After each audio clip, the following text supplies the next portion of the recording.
So how are you going to pass that real estate exam? You're going to practice questions, and more questions till you get a 100. And then you're also going to do vocabulary.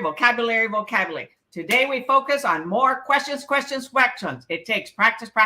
So let's get with it. Continuing on from session 14 of our series. And I ask you to participate, type the question number and the question answer whenever you're answering. And I'll let you know if for some reason you got it right. I'll say hooray. If you got it incorrect, then I will help you get it correct. Hey, Jaylene's World and Cindy Cook, welcome to the class. Another fun night. All right, here we go. So these are national questions. We start out with national questions, then go into Texas state questions. So what are the monthly charges imposed on condo tenants? What are the monthly charges imposed on condo tenants? A, common charges. B, common costs. C, service fees. Or D, shortfalls. So what are monthly charges? Keyword, charges imposed on condo tenants, right? They're referred to as homeowner association dues or fees monthly. Type your answer in the chatty chat.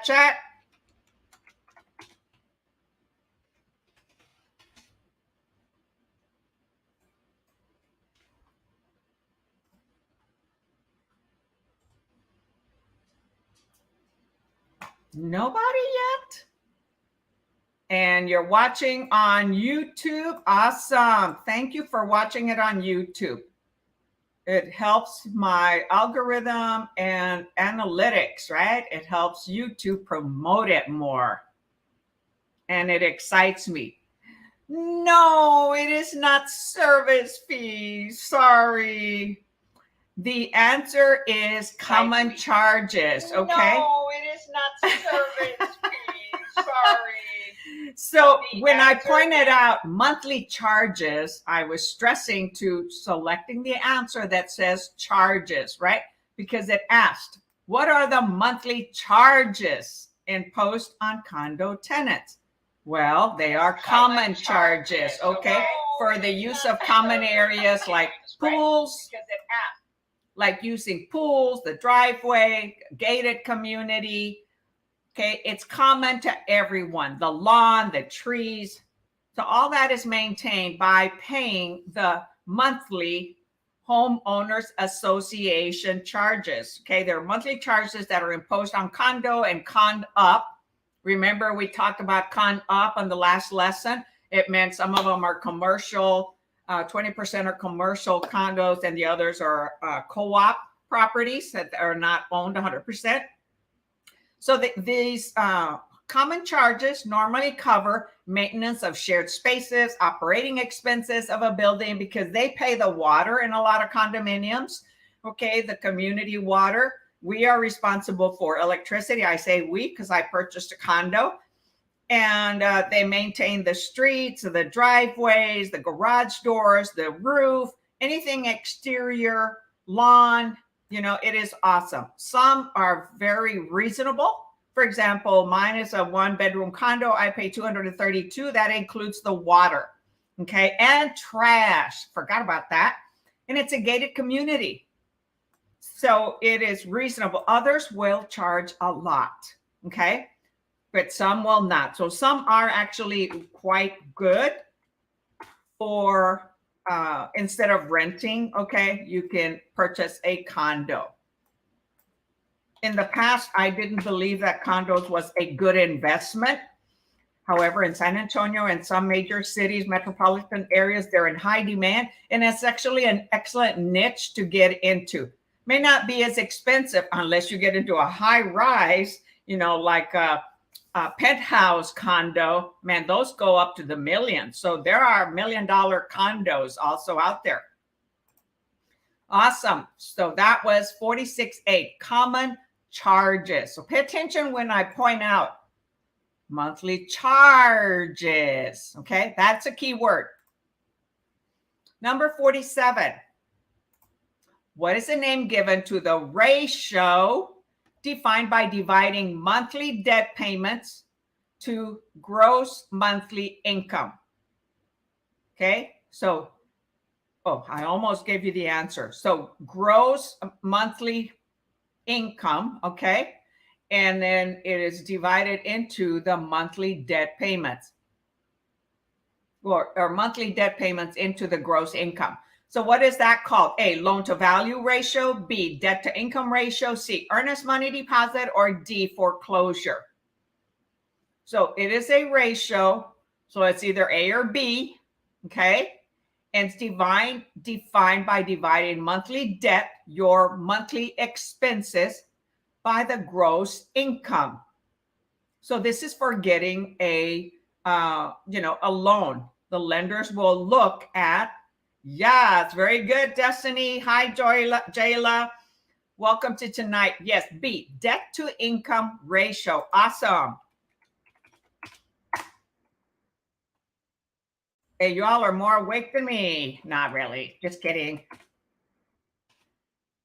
Debt to income ratio. So these are the monthly charges that are imposed. Oops, I'm sorry. So this is the way lenders calculate the ability of a borrower to manage the monthly payments required in a settlement plan, in a payment plan, okay, when they loan you money. Borrowers with a higher ratio have been established to experience struggles in meeting the monthly payment. So if they have a higher debt to income ratio, like a 55% or something, they usually want you to have something less than 30%, 33%, in order to allow you to have a mortgage. Now, if it's an FHA and a VA, they do allow higher amounts, higher income, debt to income ratio. All right, number 48. So debt to income ratio. So anybody answer something else? No. So loan to value issue would be like when they're doing an appraisal. What is the loan amount based compared to the value of the property? So they're loaning 80% on the appraised value, or 90% on the appraised value, or in an FHA loan, 96.5% to the appraised value. They only require 3.5% down. And for VA loans, it's typically 100% financing. However, there are exceptions where veterans can pay for their closing costs and put some money down. It's up to them. All right, number 48.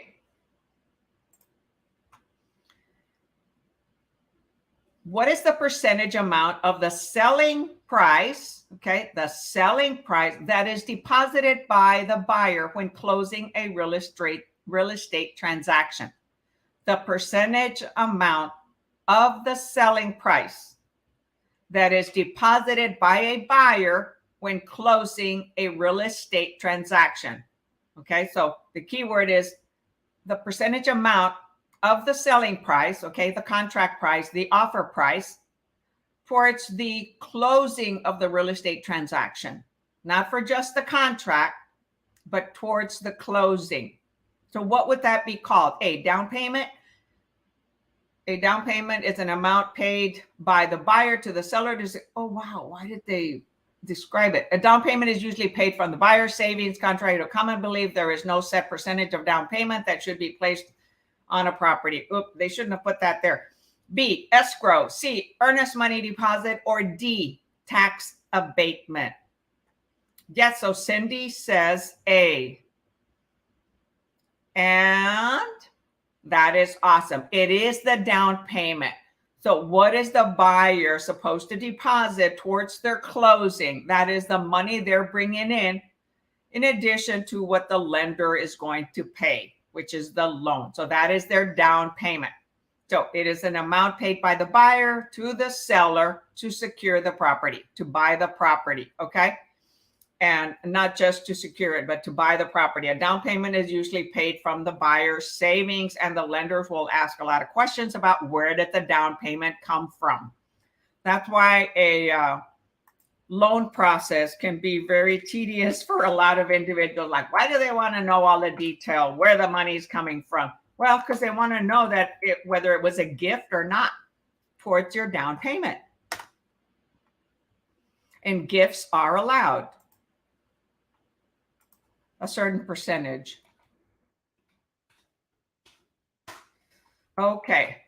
So that percentage varies, as they say there. It could be a 5% down payment, 10%, 20% down payment. So it just depends. If it's an investment property, it can be minimum 5% to 20% for a conventional loan.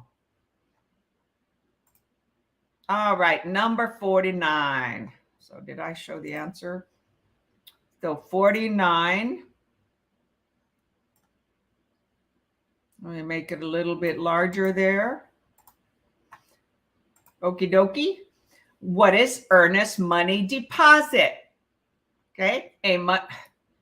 Wow, why are they describing the answer? A money deposited by the buyer to the seller to show interest in the purchase of a home. B, purchase money. C, down payment. Or D, security deposit. So we already know it's not down payment, right? Because we just did that question. So that's how prior questions or future questions can help you answer other questions in the exam.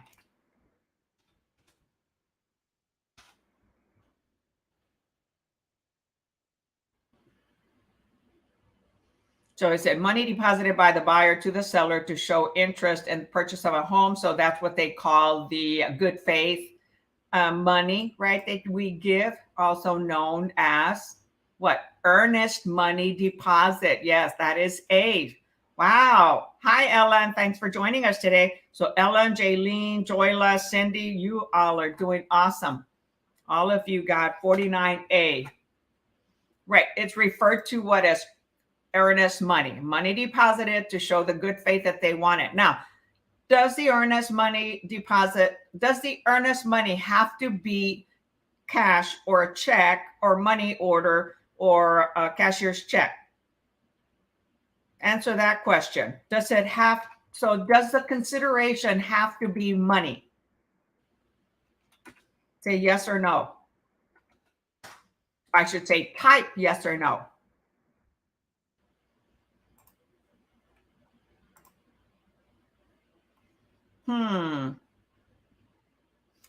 It does not.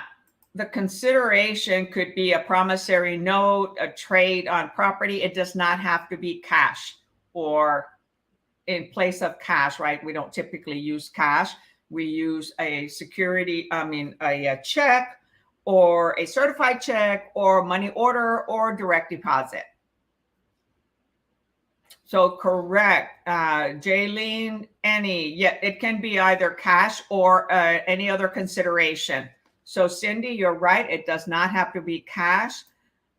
L or Aya, I'm not sure if it's L. It does not have to be cash. Okay, the consideration can be cash or a promissory note or a trade. All right, number 50. What is the financial agreement that allows a third party to regulate payment where two parties are involved?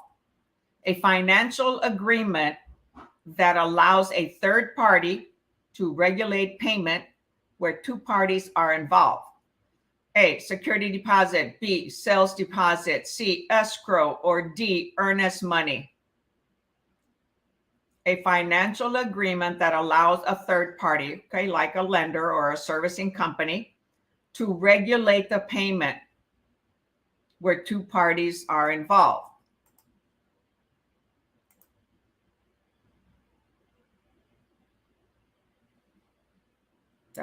That's number 50. So what is that called?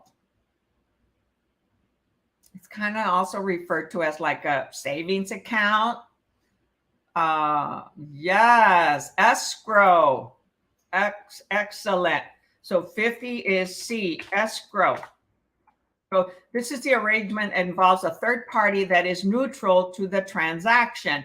Okay, and that could be the title company or a servicing company, right? The escrow officer. And so they take the earnest money and or any other type of consideration. So it's usually used to secure payment in an account that can only be released on meeting of all terms of the agreement. So you have a buyer and a seller, they bring the earnest money, And so the escrow officer holds it in escrow. Now, another escrow is when the lender provides the loan and they want to make sure that the property taxes and the insurance are paid. Then they collect escrow. They collect money every month, including the principal and interest. So then they collect PITI, principal, interest, taxes, and insurance, in order to make sure that the property taxes and the homeowner's insurance is paid every year. So they put it in an escrow, which is like a little savings account. When the insurance comes due, when the property taxes comes due, then they pay it 100%. And that's the only thing that can cause a monthly payment to change, is when property taxes or insurance, homeowners insurance, goes up. That's also referred to as escrow. But during the agreement of two parties, it is the escrow at a title company or an attorney. And it'll involve large amounts of money. It can be, $3,500. So we usually recommend to our buyers 1%, okay, of the sales price, okay, of the contract price. So it says here, the listing agent open an account, and once the terms are signed upon. So in the old days, a lot of the real estate companies had their own escrow account or trust account. They deposit the money in there. Once there's an agreement between two parties, then they send it to the title company via a direct deposit or a check. So there are many different ways, okay, of how to refer to escrow, but two types of escrows. Now they're typically held at a title company or at an attorney's office that is an escrow officer.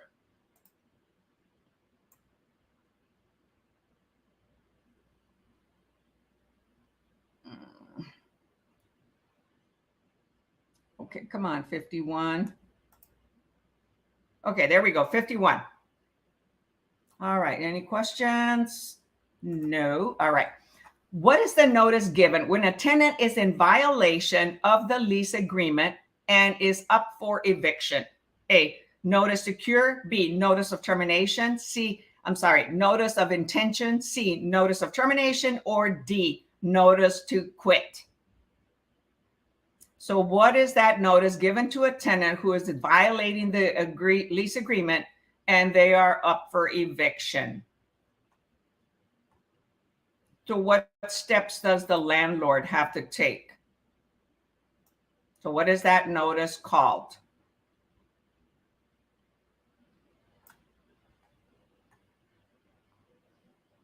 No, it is not B, Jayla. Take another, it's not notice of intention, okay? It's a notice to evict, but what is it called? If you're going to evict, what's happening to the period, to the lease? And it is not D, notice to quit. That comes later. It is a notice of termination. It is a notice to let them know, yes, L and Shrikant, it's a notice, okay, to terminate, okay, the lease agreement. The landlord has to follow the Texas state laws or any national law. And it's not notice. Yeah, notice of termination. Hi, Destiny. Thank you for joining us. So this is a notice given to the tenant, okay, to end the tenancy, stating the reason for termination. They violated, the lease expired and they haven't moved out.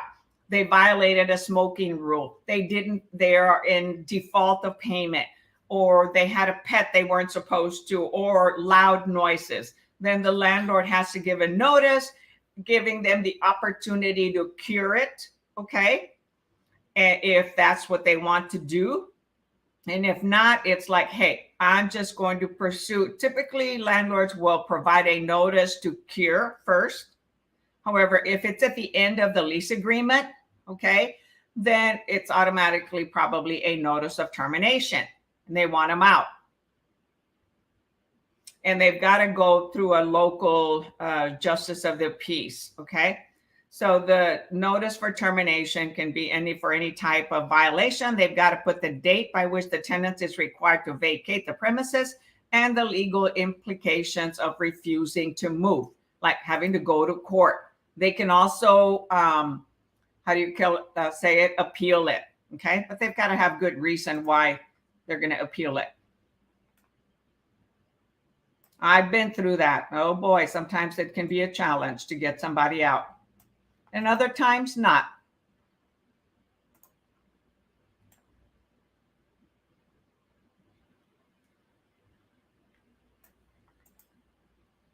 All right, any questions?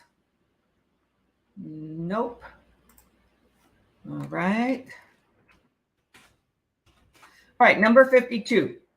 I did show the answer, right? C.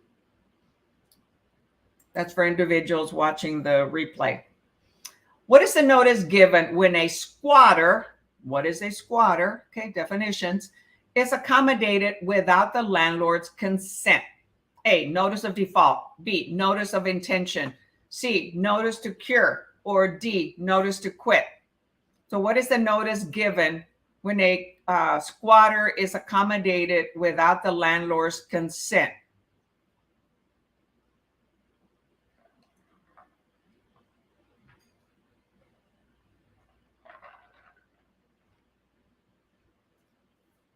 No, it's not a notice of default.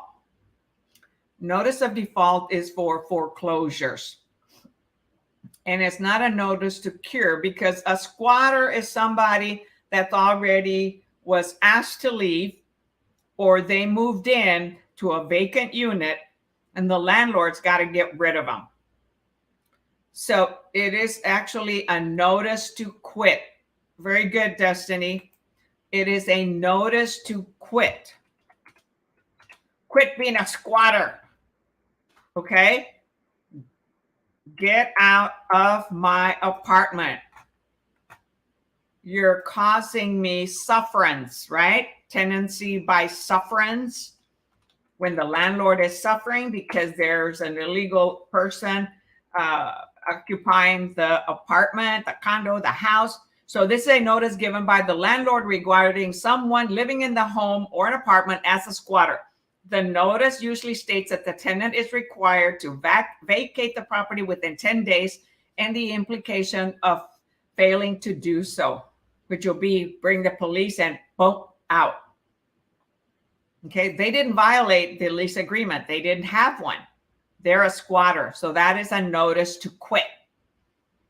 It is a higher level of notice in the traditional eviction process. So 52D, notice to quit. So I would highly recommend that you go and review your vocabulary. That's where you will find out the differences. And you guys probably, will think I'm a broken record about vocabulary. So wouldn't that be the same as? So no, notice to quit, notice to cure, notice to terminate, different things. Okay, notice to terminate, the landlord doesn't want the lease to go into a month-to-month. They want to terminate it no matter what. They want the unit back. They want possession of the unit. Okay, notice to vacate is a notice that the tenant gives the landlord that they are vacating the unit. Okay, notice to cure is the landlord, they maybe are in default of payment. So the landlord is going to give them, let's say, 72 hours to make the payment. All right. And then notice to quit is, hey, we don't have anything in line. Quit, leave. Okay, quit. I don't have to ask you to vacate or terminate a lease because we didn't have a lease. Okay. Or if they did have a lease and they terminated, they're still staying there. So that's the next process. Notice to quit. When you go to a justice of the peace, there's several levels in the eviction process. Okay, number 51. Oh, you said on 51? You said as fit number 51. See, what is the notice given when a tenant is in violation of the lease agreement and is up for eviction? Okay, so they violated some term of the lease. and the landlord wants them there. Wants them out of there, right? So they want to terminate the lease for good reason, okay? They can also provide that notice of termination at the end of the lease to make sure they understand, hey, I'm not going to let it go into a month-to-month lease, because a lot of leases do have a section, a clause in there that a 1-year lease can then convert into a month-to-month lease. If the landlord doesn't want that, then they will provide a notice of termination, not with cause, just, hey, I want my unit back. Okay? They didn't have to violate anything. They just don't want to renew the lease. So that's another notice of termination. All right, number 53. Okay, you got it, Cindy. She says, I got it now. Thank you. All right, good. 53. What is the notice given to state that no work has been performed? A, notice of cessation. B, notice given to evict an unruly tenant. C, notice filed in court by a lender on defaulting by payment. Or D, notice to discontinue the breach of lease within 10 days. So what type of notice is given to state that no work has been performed?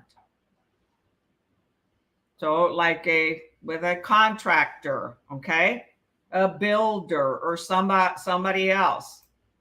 So what kind of notice is that?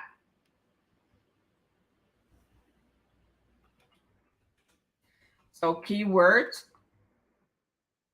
because there is no work that has been performed. Hey, I paid you up front to do some remodeling, repairs, or a building, and you haven't started. I want to end it.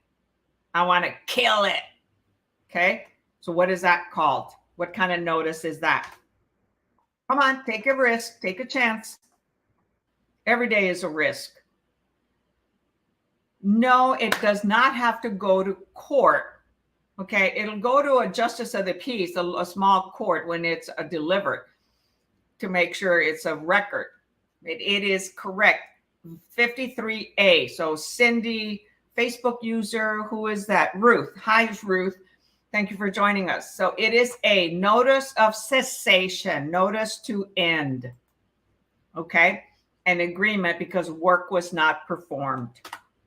53A.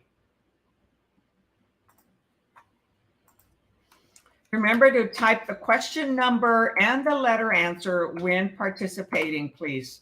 Okay. Like I do here, 53.A or just 53A, so that we know which question is being referred to, which one you're answering to. And let's see who's here. So Facebook user here, this is Ruth.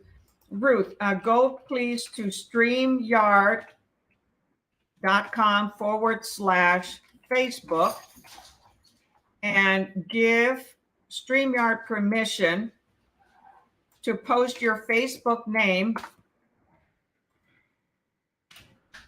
on here. Okay, so go to the link. Oh, hi. Sorry, guys. Her leash is right up there. Right on the cat tower over here behind you, on the cat tower. Okay, thank you. Sorry, y'all. I was babysitting a doggy, and I told the owner, the dad, to come pick her up. Startled me. Okay, so excuse me for that. All right, so go ahead and go there. It's really quick. Just go to StreamYard.com/Facebook. It's a real quick process, and we will then be able to see your name. Well, if you did, maybe you're on a different Facebook account. Not sure, but it's not showing up. So you may have to do it again. So not sure why it didn't work if you did. All right, number 54. What is the name given to a visit, okay, to a visit made to a potential property to identify the condition of the house? Okay, a name given to a visit made to a potential property to identify the condition of the house or home. A, final walkthrough. B, home inspection. C, appraisal. Or D, assessment. So keywords: to identify the condition of the house.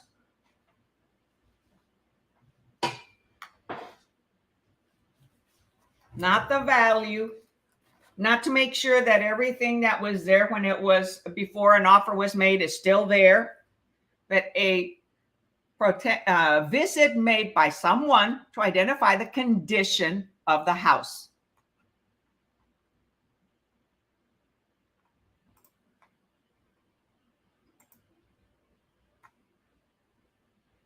Okay, anybody? A, no, it's not a walkthrough. It is not a walkthrough.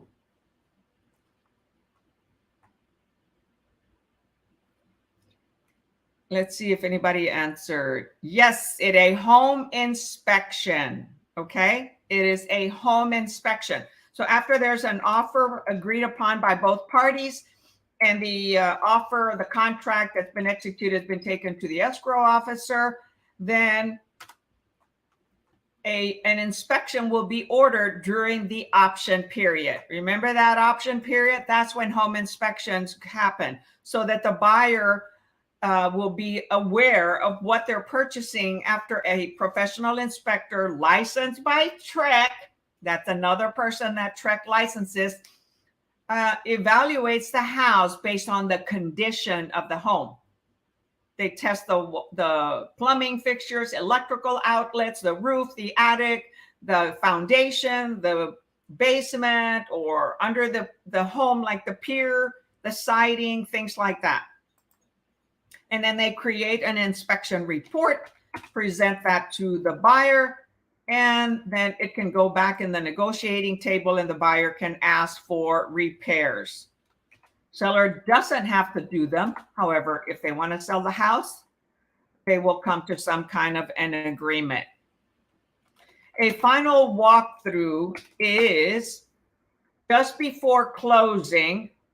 Yes, you did, Ruth. Awesome. Look at that. We see your name, Ruth. Zimamu. Okay. So the a final walkthrough is where a buyer will be taken by the realtor to view the house just before closing to make sure that everything that was there when they wrote the contract and agreed upon is still there. Okay, that's a final walkthrough just before closing. It can be done 24, 48 hours or just a few hours before closing. They go to closing, they say, hey, you know, the appliances were taken. I'm not signing this closing. That's the time to do it. Okay, not after. So therefore, if the appliances were included in the listing agreement and in the MLS, it says, hey, all appliances convey, means seller leaves all the appliances, then seller has to leave them there. However, the buying agent must fill out or should fill out a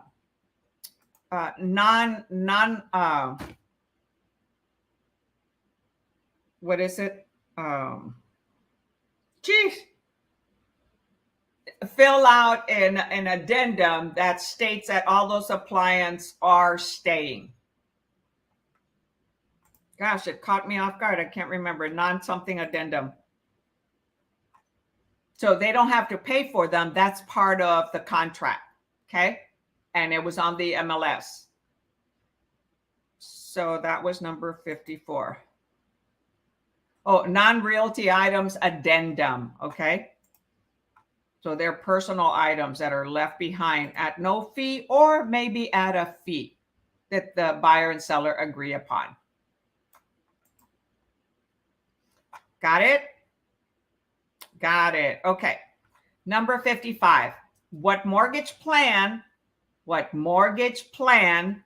allows a borrower to switch to a fixed rate mortgage? So remember, there are different types of mortgages. So what type of mortgage plan allows you to go from a variable or adjustable rate mortgage to a fixed rate mortgage? A, adjustable rate mortgage. B, convertible ARM. C, fixed rate mortgage. Or D, floating rate mortgage.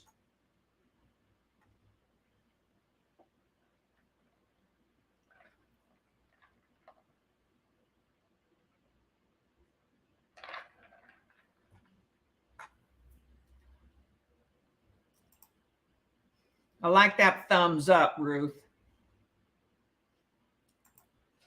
Okay, see 55B. Okay, so far so good. Hey, you all are with it. Yes, a convertible car, right? A convertible Mercedes or a Camaro or something like that, BMW. No, it's a convertible arm. Now, is it your arm that's getting converted? No, it is an adjustable rate mortgage, right? It's a convertible adjustable rate mortgage. ARM stands for adjustable rate mortgage. So that ARM could have been a variable interest, okay, or it's a short term, let's say 5 years, but yet it has the ability to convert it into a fixed mortgage. Then that is a convertible rate mortgage. Awesome. All of you did great on that.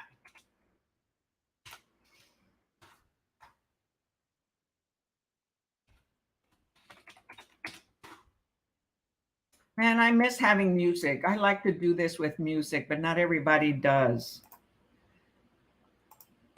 It seems kind of quiet in the background. Okay. So let's see what the answer says. It says, this is a mortgage plan that allows an individual to benefit from the falling interest rates with the option of switching to a fixed rate mortgage plan at a small fee.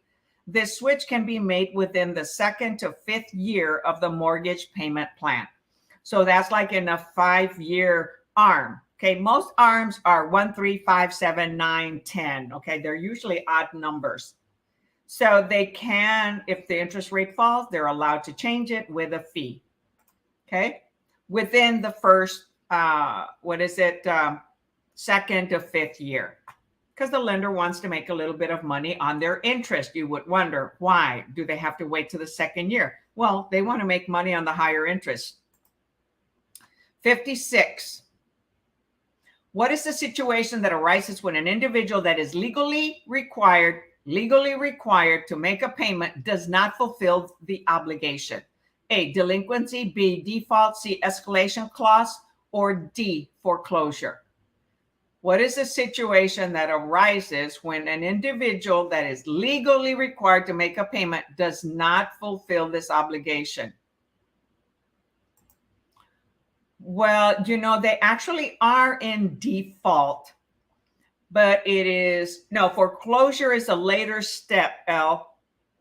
It is actually they're delinquent. So when you get a delinquent notice, let's say also on a credit card, so it's a delinquent notice and they're going to let you make up for it. When you're in default, at that point, they're saying, hey, you've defaulted. We're going to start the foreclosure process and you're going to have a certain number of days, according to the state foreclosure laws, to cure it. But when you are late and not meeting your obligation, it's called you're in delinquency. Okay. So again, go and review your vocabulary, your definitions. Okay. So Destiny took a second chance. Let's see, a second whack at it and got it right the second time. So very good, Destiny. Okay. And therefore, what's an escalation clause? What's a foreclosure clause? What's a defaulting clause? So the escalation clause is when the lender says, hey, I'm going to escalate the loan. I want my money now. If you don't pay me now because you violated something, then I will then go into foreclosure. Okay. So let's say they transferred the note or the title of the property without letting the lender know. Then they can escalate the clause and say, hey, we want our money now. You violated the agreements to the mortgage or the deed of trust. Foreclosure means they're in major default. They're in default in different states. They would be allowed, 21 days or a month or 2 months before a lender will start sending notices of default in order to start the foreclosure. Okay. So go and learn your vocabulary, please. Go back and review that go review the section about loans, okay? Mortgages. So that was 56A, delinquent, okay? So let's see what the definition says. It says a situation that arises where a borrower that is legally bound with the responsibility to make necessary payments on a loan or on a bond interest foregoes paying the loan. Delinquency usually results in penalties depending on the type of loan and reasons behind failed payment. So, you know, they're going to charge you the interest, right? Accrued interest plus late fees, right? So you're delinquent. But you pay the late fees, then you'll become current. So it just costs you a little bit more money. Let's see. Jaylene, so are you going to do live? Yes, I am. I've now added another day. We now have Monday, Wednesday, and Saturday. I believe Cindy had asked me if I could do another day. I think it was you, Cindy. And I finally accommodated the request. Okay, very good. Moving right along. So yes, answer is yes, I will do Wednesday live. Number 57, which agency, okay, ensures FHA approved lenders?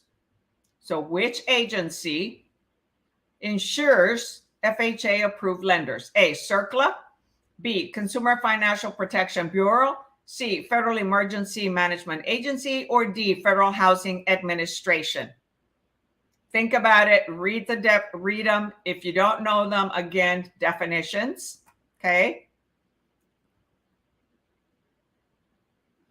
Oh, Cindy. So Jaylene says, oh, good. Yes, we'll have it again on Wednesday. And Cindy says, oh my gosh, I'm so glad because my test is on the 24th. Woohoo! Yes, awesome. So Ruth says, hey, no, it is not CERCLA.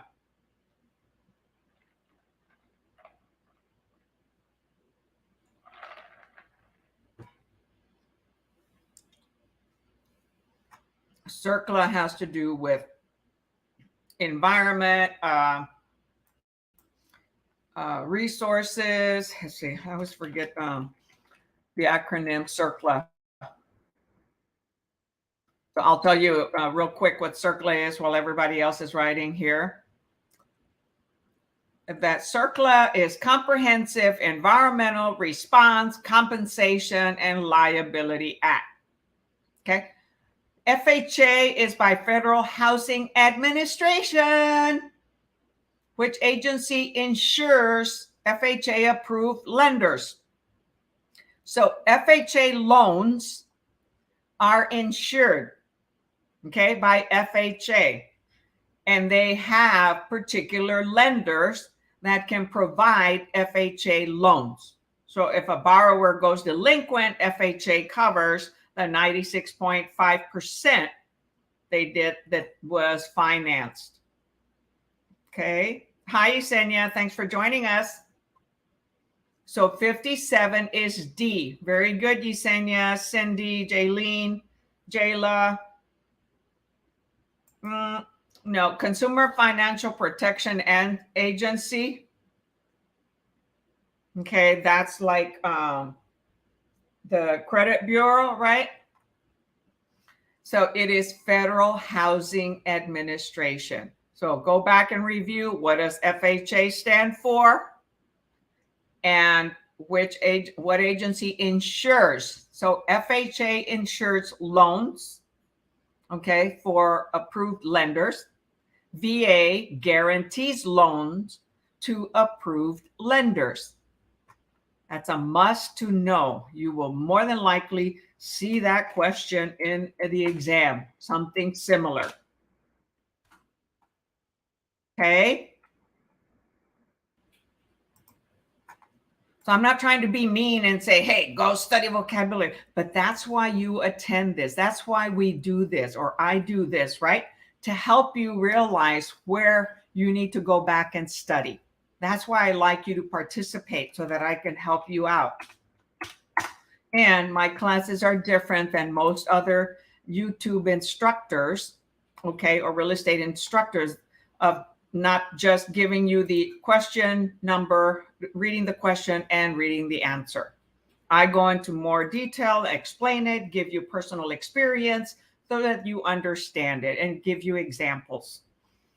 If my type of channel and tutoring or education or prepping doesn't work for you, there are many other good prep instructors out there. Not all are realtors. I do happen to be a practicing realtor. Thank you, Elle. Yes, Federal Housing Administration. Okay. Did I ingrain that in you? I hope so. Oops.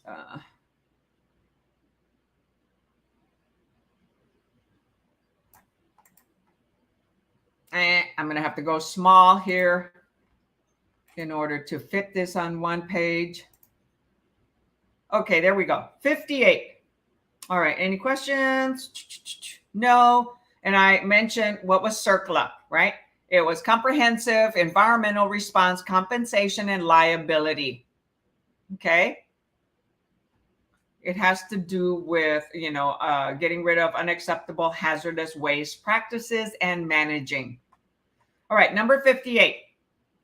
Which agency is commissioned with overseeing products and services offered to consumers in the finance industry? A, Consumer Financial Protection Bureau. B, Federal Housing Administration. Well, we know it's not going to be probably that one, right? C, Environmental Protection Agency, or D, Federal Emergency Management Agency, which is known as FEMA. So, commissioned with overseeing products and services offered to consumers by finance industry. So that's a key word. So which answer has something to do with finances? That's right, Joyla and Srikanth and Cindy. A, Consumer Financial Protection Bureau.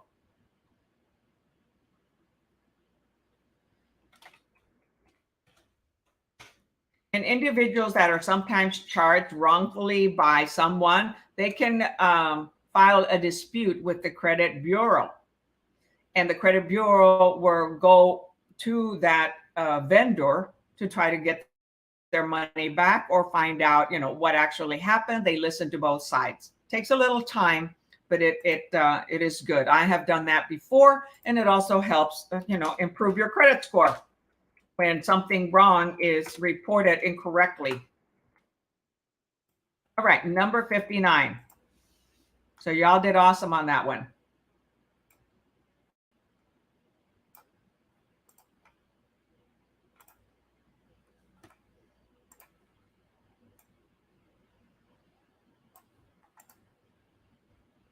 Oh, man. Come on.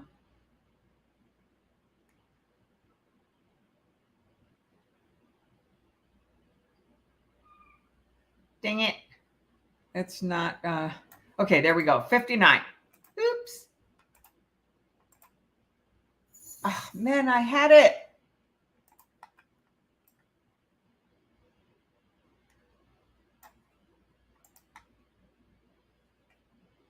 Okay, thank you for your patience with me getting this done here. I try to make it so that it accommodates all of you on your phone and on your computer, because many of you will watch it on your phone and that it ends up being really small. Okay, well, I had it and I lost it. So let's try the other way. Okay, there's 59. Okay. What service allows brokers to share their listings? A, broker listing service. B, single agency listing. C, multiple listing service. Or D, shared listing services. What service allows brokers to share their listings? So where do we go? Once we become realtors, who do we have to join in order to be able to present all of our listings?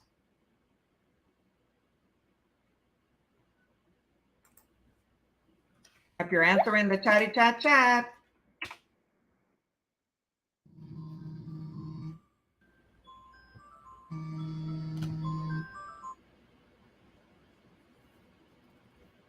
Very good. Yes, the MLS listing service. So once you join a broker, they will send notice to the MLS listing service company or your local board of realtors, and you join the board of realtors so that you have access to the multiple listing service. So that happens after you've joined a broker, because they require pretty much that you belong to a brokerage, or maybe that you're a builder and you post all the listings, things like that.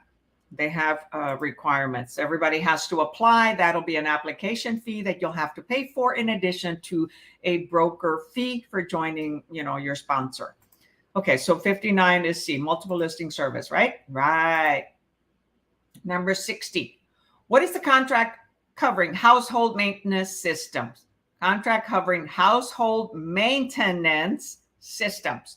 A, D, B, home warranty, C, hazard insurance, or D, HO4.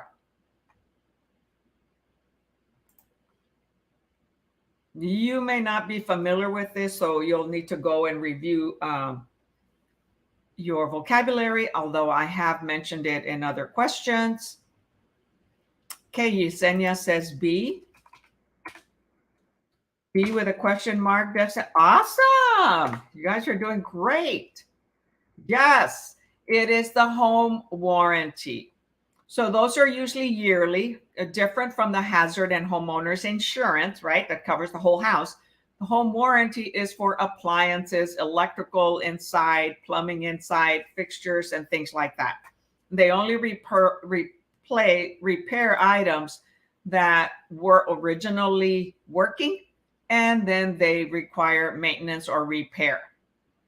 It's for appliances, ceiling fans, AC, pool, jacuzzis. You have to pay extra. Garbage disposal, dishwasher, stove, refrigerator, electrical circuit breakers inside the house, things like that. Plumbing, piping inside the house. The water heater inside the house, or it could be outside the house, or it could also be a tankless water heater.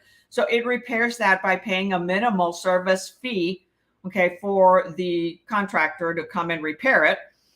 And then it's a yearly fee that can be paid monthly. They come in really handy, okay, for homes that have older appliances and the warranty has already expired on those. Okay, so it's not HO4. HO4, that's a new question. There's an HO1, 2, 3, and 4, right? And that has to do with whether you have hazard, homeowners, fire, and liability. That's like an HO3, something like that. So, but this is a home warranty, okay?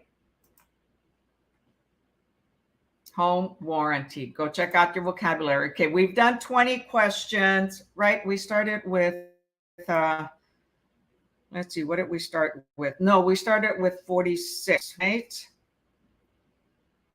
Yes, I believe we started with 46. Yeah, okay. So we'll do another 5 questions. Number 61.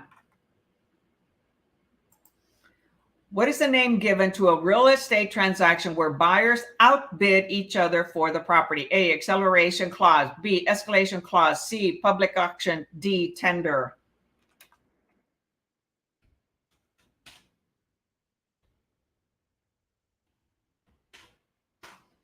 And you'll see an answer, but it's for letter 60, for question 60. So where buyers can outbid each other for a property.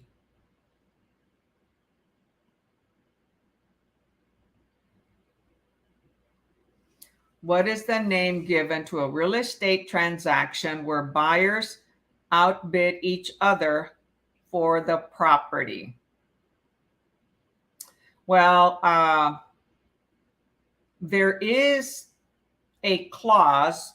Okay, this is in a real estate transaction. So this is with a contract, buying resale contract.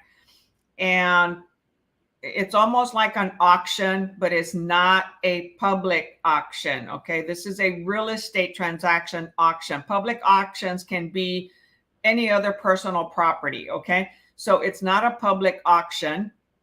Okay. Even though that's what it seems like, it would be more of a real estate auction. However, we do have a document, okay, or that can be submitted with a real estate contract that allows for buyers to bid.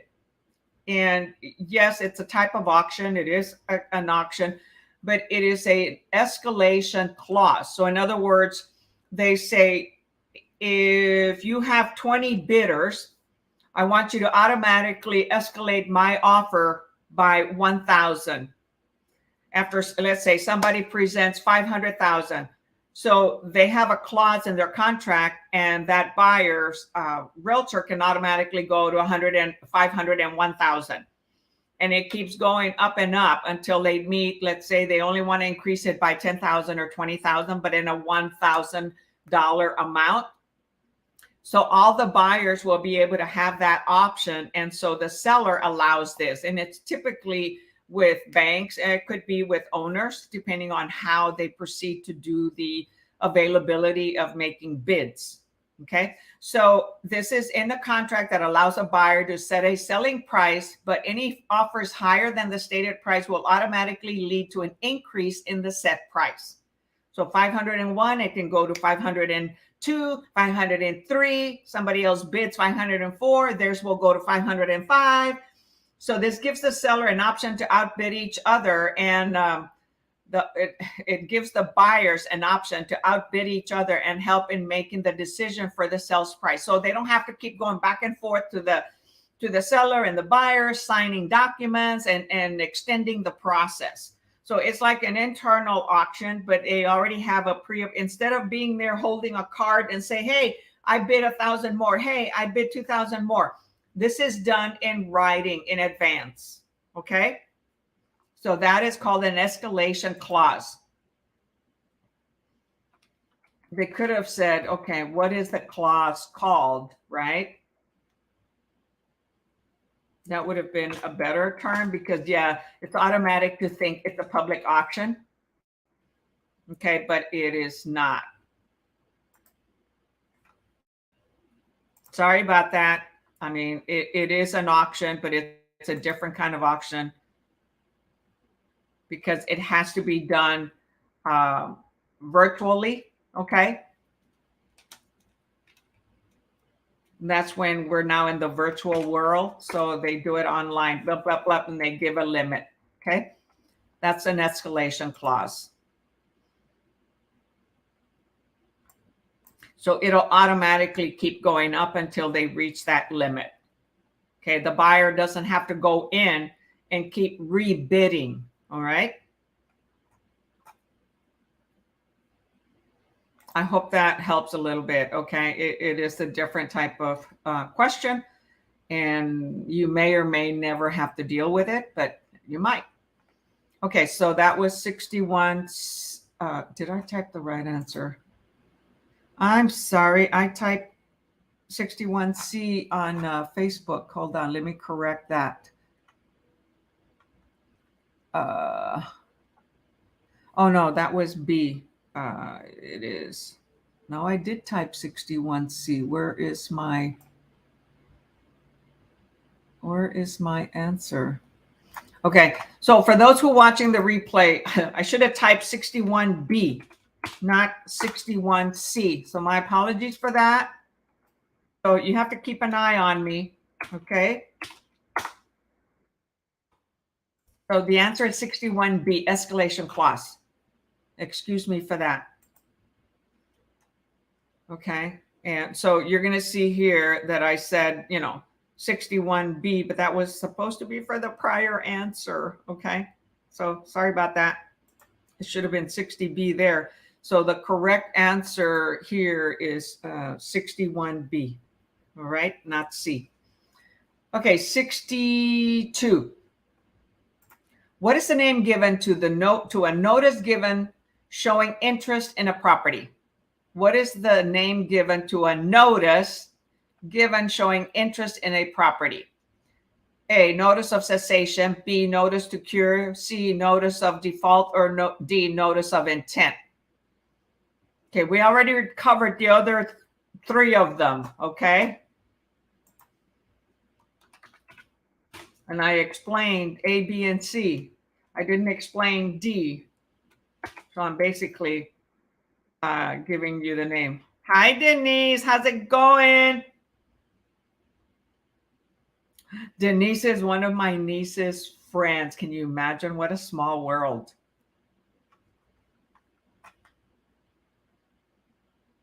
Denise, one of my nieces moved, okay, to San Antonio and is the best friend to Denise. And Denise says, hey, yeah, I watch Wild Lillie Handy. She says, yeah, that's my aunt. Yep, that's me. Wild Lillie Handy. Although my niece didn't know me. She didn't know I had the YouTube channel. So the answer here is D, notice of intent. Okay, so they have an intent. They have an interest to purchase the property. So that is the notice of intent. Right? We had already talked about cessation, right? That's the notice to end with a contractor. Notice to cure, giving them a chance to, come current. Notice of default and a foreclosure, they're behind and they're going to start the foreclosure process. So again, definitions. Or vocabulary. That's what I have a series playlist on my YouTube channel. 62. Better make sure I type the right answer. Okay. Number 63. What is the increase in the value of a property? When a property value increases, what's it called? A, appreciation. B, depreciation. C, obsolescence. Or D, all of the above. Type your answer in the chatty chat.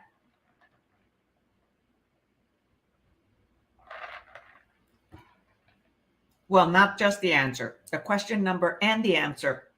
I know I messed you up, Denise. The question number and the answer so that we all are on the same page with the same question number. Yes, awesome. Appreciation. That's what when we're investors, man, or when we're a homeowner, man, that's what we want to happen to our property, to appreciate, either just because the market is appreciating or because we made some improvements to the property, or both.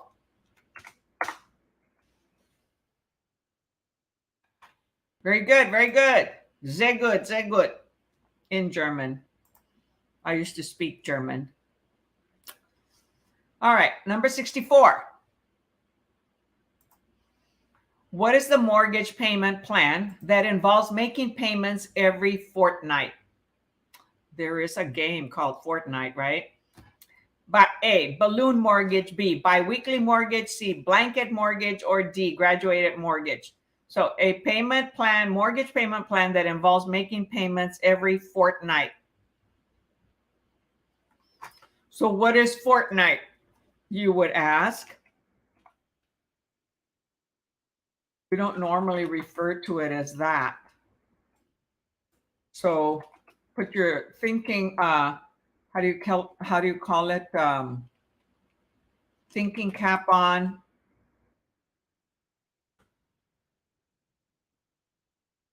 Common sense hat on. Yes, a fortnight. Wow, you guys are ladies and gentlemen are doing awesome. Yes, fortnight is a period of 2 weeks, right? So it is bi-weekly.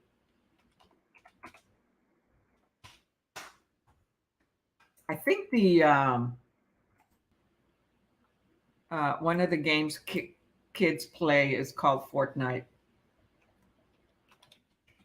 I think one of my grandsons used to play it. And actually, one of the kids that was big on it passed away really young. All right, the answer, yes, fortnight, every 2 weeks, bi-weekly. Okay. Bi-weekly, every 2 weeks. So it says on the British word, it's a period of 2 weeks. It says used after the name of a day to indicate that something will take place 2 weeks after that day. Number 65. What term is used to describe the document attached to an original contract? So you've got an original contract and you have a document that goes along as part of that contract. Is it an A, addendum, B, signed agreement, C, requirements clause, or D, terms and conditions? It's a document that is part of the original contract to buy or sale.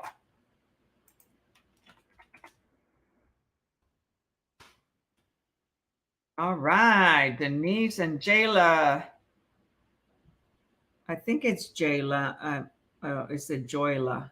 Oh, it's Joya. I'm sorry. Oh my gosh. It's Joya, right? Is that Joya? Joya. Gosh, I've been pronouncing it wrong. Sorry about that.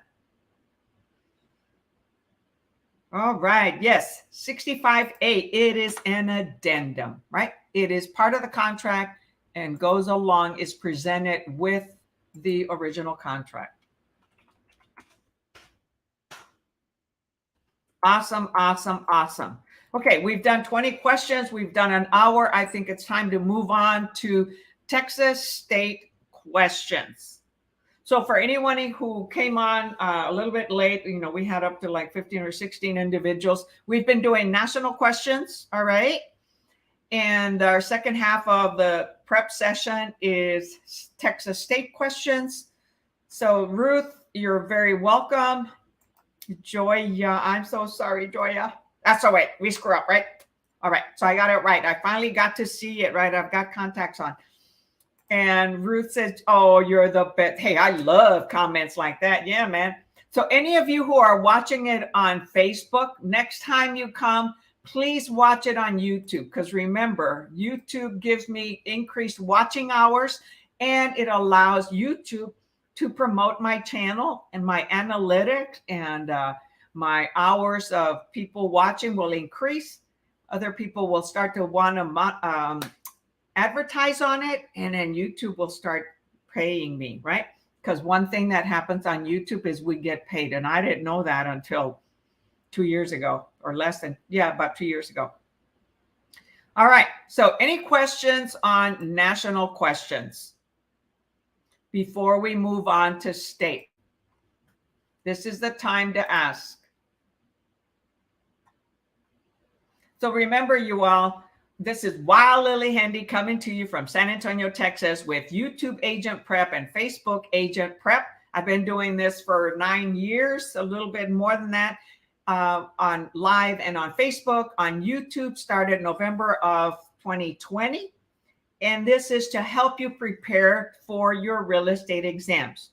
So if you haven't visited my YouTube channel, hey, please go over there and visit YouTube Agent Prep.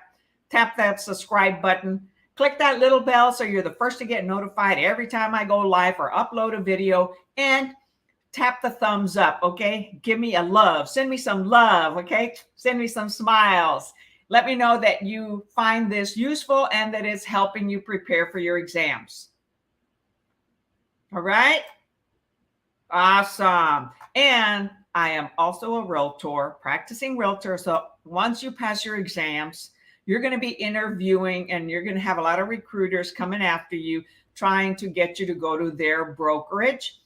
So I'm also interviewing realtors, new students that just passed, to consider eXp Realty to see if it is an option for you. We are a virtual company and provide a mentor with your first 3 transactions. So check us out, reach out to me on the comments below. I have a link that says the Dream Team Zone / Lillie Handy Dominguez. You can go in there and evaluate eXp, watch a video by my sponsor, Kyle Handy. All right. And then you can schedule a call on my calendar, and then we can chat. All right, so let's see here. We're going to I think the next book is, let me open it up. Okay, so we're going to start. So Jaylene says, yes. All right. We're going to go into Texas state questions on the book, Texas Real Estate License Exam Prep. Yeah, this is the book. All right. And we're starting out with test number 12.16. Okay, actually on this book, so let me show you real quick. Therefore, you can purchase the book. I forgot to show you the other book. You can purchase it on Amazon. That's where I purchase new books to provide new information for you. And I also use old information because it's still very crucial and very valid. All right, so we're going to start with question 12.16. Let me see here. Let me make sure of that. Yes, 12.16. So let me get all prepared here and get my cheat sheet so that I make sure that I have the right answers for you. Righto. Okay. Here we go. Texas state questions.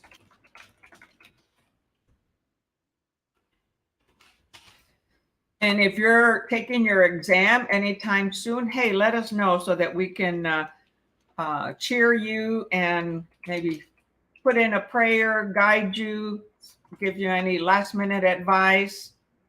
I know Cindy already said she's taking it on the 24th. So we're here to support you. If you're on our messenger group, you can also type questions on there. You can type questions on Facebook, on YouTube. I reply to all of the questions. You can also text me on the phone number 210 in the comments below. So if you need me, there's many ways you can reach out to me and I will respond. If I don't do it immediately, reach out again.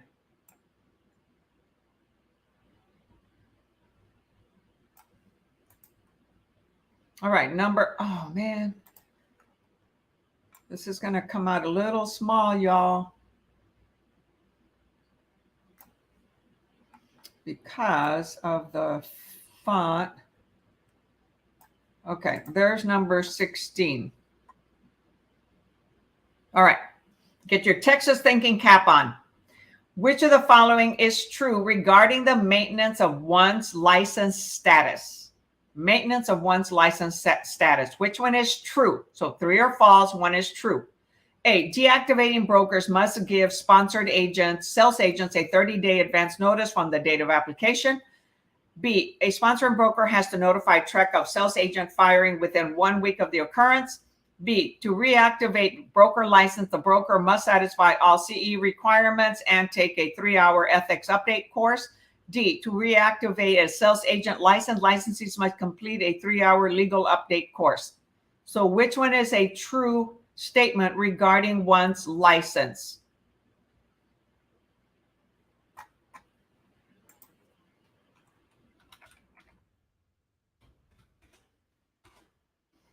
Think about it, okay? Use a little bit of common sense here.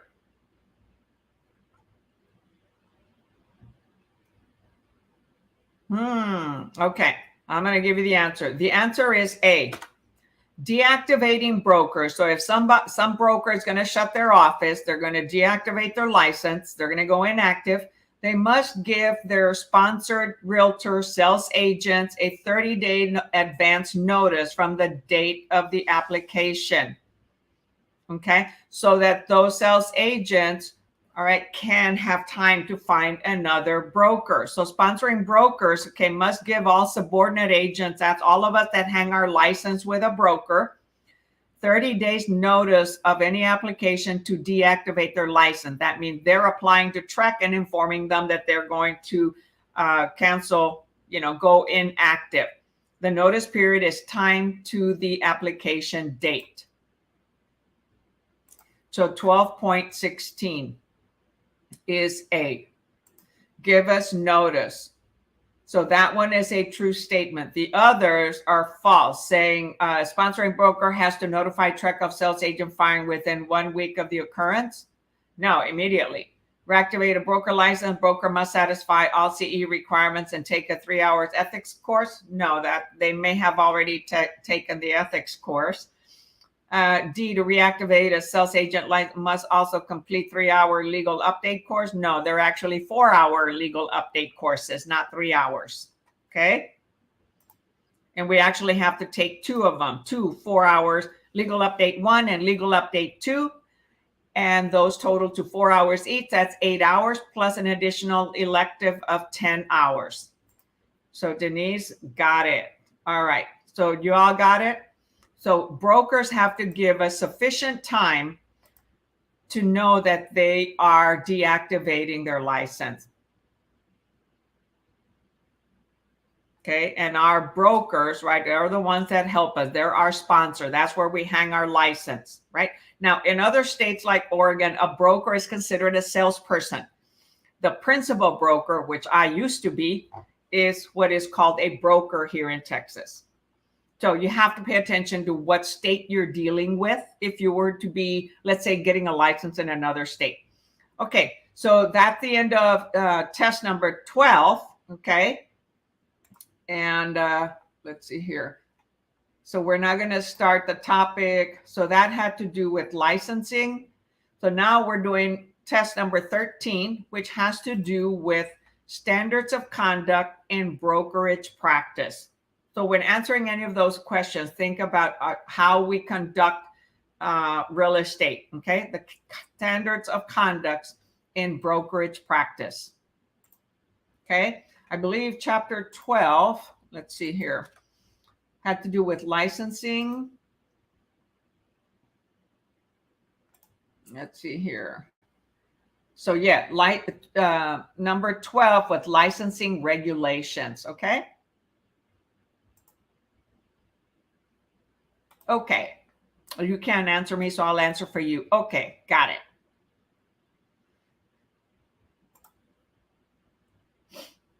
All right, number 13.1.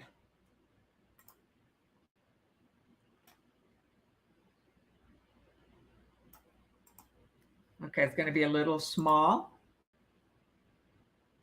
Okay, licenses must conspicuously display Form 1-1, a consumer disclosure form. Its central message is what?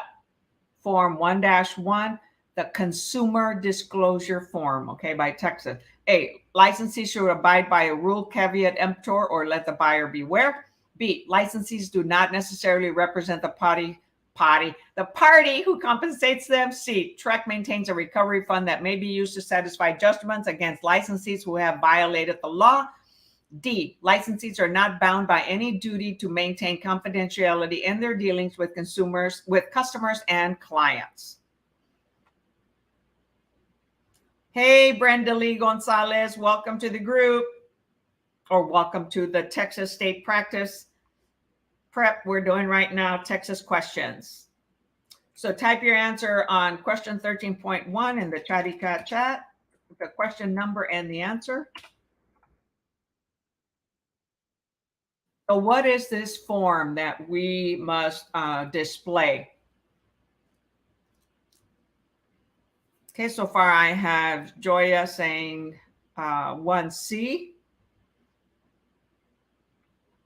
And yes, that is correct.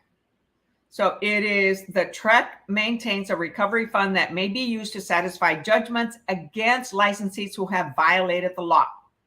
So we end up using that disclosure form in our email signature, above our email signature on all social media and wherever we're advertising. These are documents that we disclose to the public as soon as possible. Similar, we do the IABS, right? Information about brokerage services. Very good, very good. Way to go, Cindy. All right, number 2.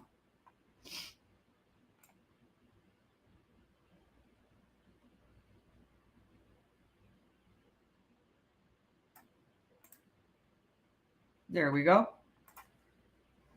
Unbeknownst to a buyer, an intermediary, vocabulary, informs the seller that the buyer will pay a premium price for the seller's property. And is this an acceptable disclosure?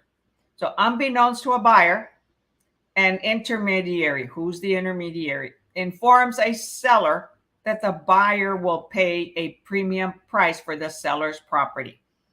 Is this acceptable?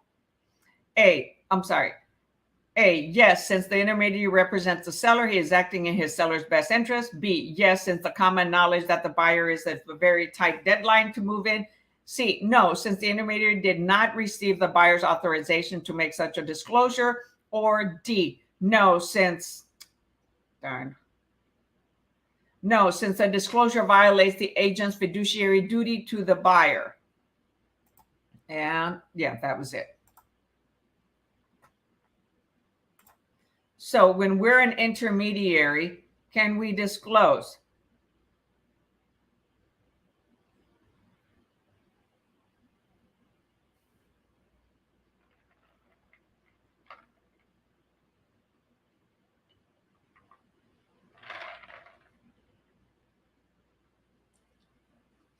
So unbeknownst to a buyer, an intermediary informs a seller that the buyer will pay a premium price for the seller's property. Is this an acceptable disclosure?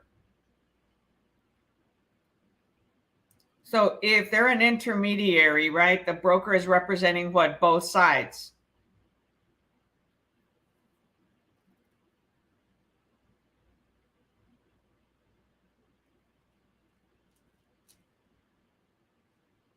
So let's see, I've got 2C, 2D, and also D. Okay, that would have probably also been my answer. Okay, no, because it violates, they cannot give information. It's all confidential, right? We can't tell the other party that the buyer is willing to pay a premium price. If they're an intermediary, that means they already have a contract. And that says, is this an acceptable disclosure? So it's either C or D. The answer here says C. No, since the intermediary did not receive the buyer's authorization to make such a disclosure. So intermediaries are bound by law to treat transactions principles fairly and honestly. The price disclosure specifically violates rules of conduct for intermediaries. Further, intermediaries are not bound by fiduciary duty to a single transaction principle, since he or she effectively represents both parties. And so that's why D does not apply, because D says no, since the disclosure violates the agent's fiduciary duty. Well, the broker, who is an intermediary, does not have a fiduciary duty to one or the other, right? They represent both parties. So when we have fiduciary duties, that means that we can advise and guide. Well, only the agent that represents, or the realtor that represents each of their clients, implements their fiduciary duties, not the broker, who is the intermediary. So the correct answer is C. No, since the intermediary did not receive the buyer's authorization to make such a disclosure. Okay, so they're an intermediary. They have a contract. Both the listing owner and the seller and the buyer both signed a document that says they can be the intermediary. So the listing realtor and the buying realtor, or the buyer's realtor, are both in the same company. The broker becomes the intermediary. The broker cannot advise.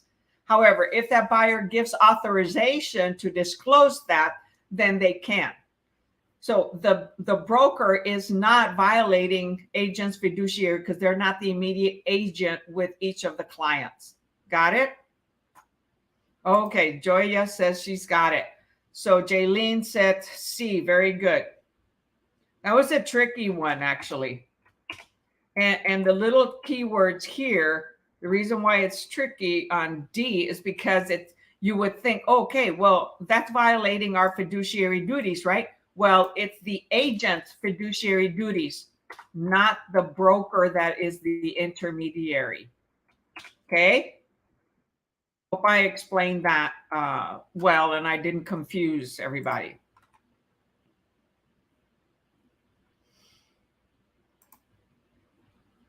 All right, number 3. Okay, I'm going to enlarge this. We should be able to make it larger.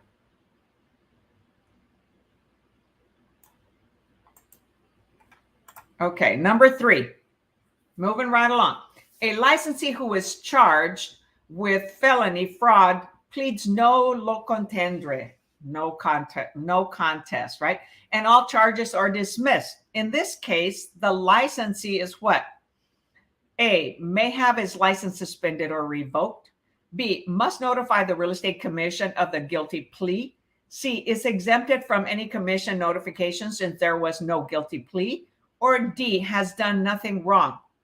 So the licensee was charged with felony fraud, who is charged felony fraud, pleads no contest, and all charges are dismissed.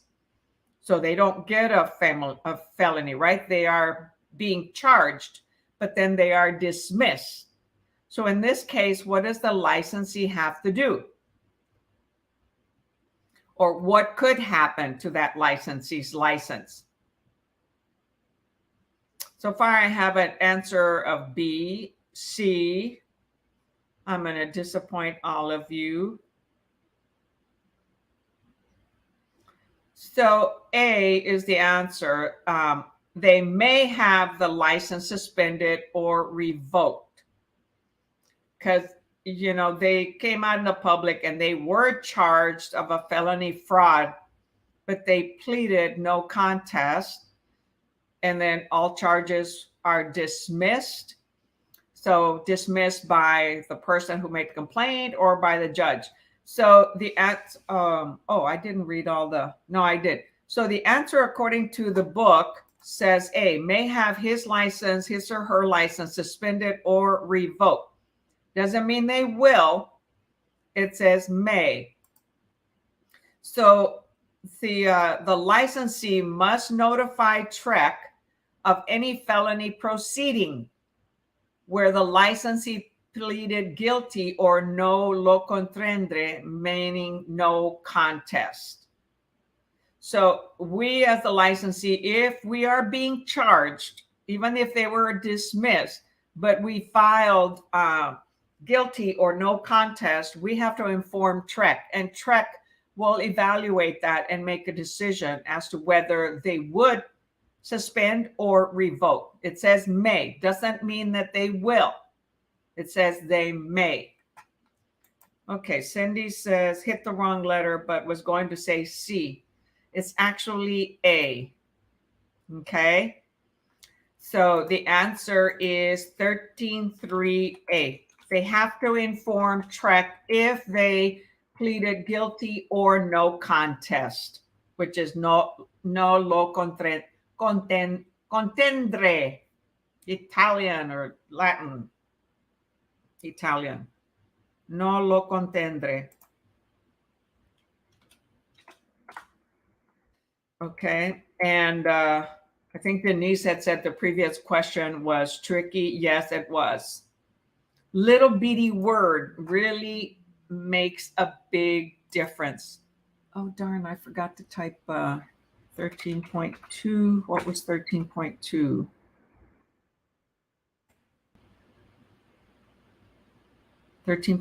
was C. So on Facebook, I'm going to go and type 2 answers at the same time. Gosh, my internet, not my neck. My internet is responding a little slow. Okay. So 13.3 is A. Okay, got it, y'all? Yeah, I'm here from Texas. I love the state of Texas. Before Alaska became the largest state, I said, yeah, man, we are Texas. Everything in Texas is big, including me, man. I'm the tall Texan. I said, I'm the tall-legged Texan. So anyway, but now Alaska is the largest state. All right, number 13.4. So in case I didn't show 13.2, it was C, and 13.3 is A. All right, number 4 on test number 13.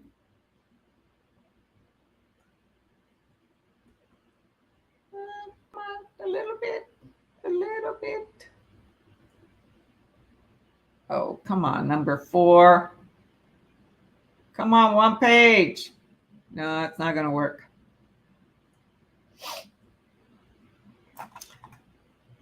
All right, number 4. A licensee opts to use a custom design form to transact a residential sale. So the custom opts to use a custom design form to transact a transaction of residential sale. The contract used was a bona fide sale agreement used extensively prior to the existence of TREC formulated forms. In this case, the licensee is what? A, faces legal exposure for the unauthorized practice of law. B, could have her license revoked or suspended. C, may supplant or promulgated form with a previously used contract with impunity. Or D, has not committed any violation of license law. So remember, contracts are updated, laws change, we're in the state of Texas, and documents are created for a purpose, right? So we're required to do what? And if we don't do what, then something can happen that we're not going to like. Type your answer in a question and answer in the chatty chat.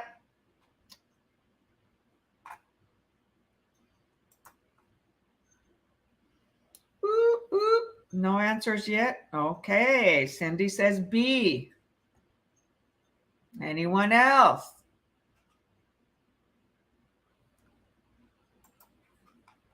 Very good. Cindy and Jaylene, B. Yes, could have her license suspended or revoked.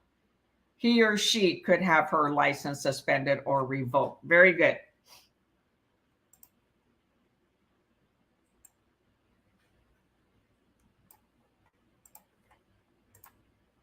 That was awesome. We have to use our promulgated documents, right? We take a whole 30-hour course about using promulgated documents, right? So that's what we must use. Now, an attorney can use their own real estate contracts, right? Because attorneys are used to develop and create contracts and part of the 13-member committee. But if a client decides to use their attorney and they write up the contract, that's acceptable. But not us as realtors. We have to use the current document. Okay? Right, number 4. A licensee opts to use a custom design form to transact a residential sale. The contract used was a bona fide sales agreement used extensively prior to the, oh, wait a minute. Am I repeating the same question? Oh, yes, I am. Or am I not? Yes, I'm sorry. I typed 13.3b and I meant 13.4b. That's because we've been going an hour and a half. Well, normally we go 4 hours. 4 hours. I mean 2 hours. All right, number 5. You guys got to keep me on track here. This is a two-way street. I help you, you help me. I need help too, you know. All right, number 5. Let's see, can I make it larger?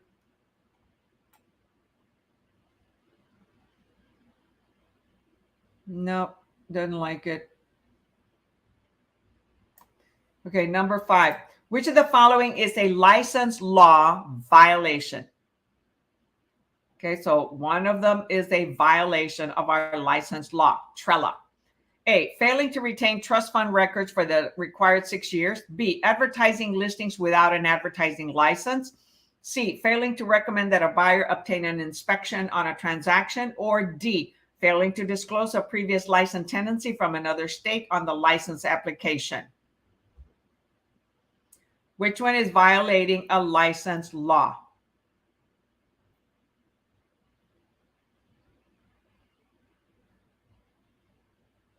So a license law, keyword. Which one is a license law violation?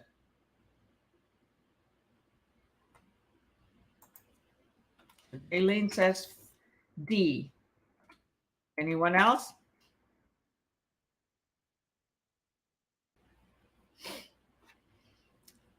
Joya also says D.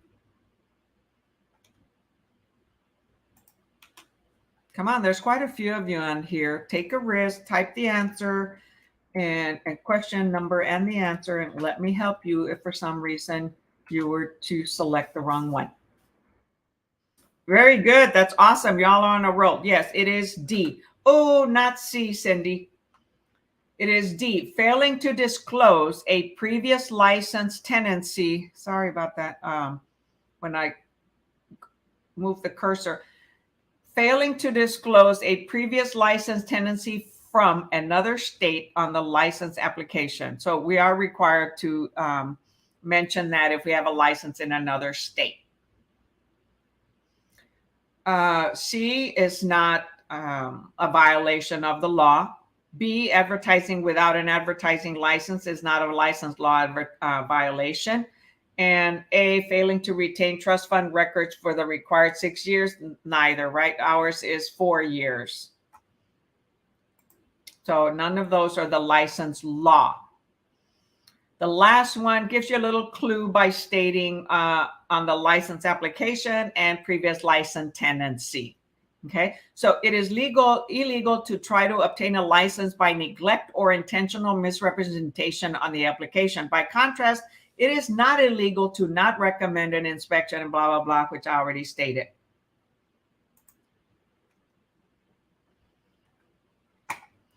Very good. So Cindy, you got the idea. That's okay. You know, I select wrong ones too, okay? Sometimes, and you all have to correct me. So that's not a problem. It's okay as long as you then understand the correct answer. Number 6.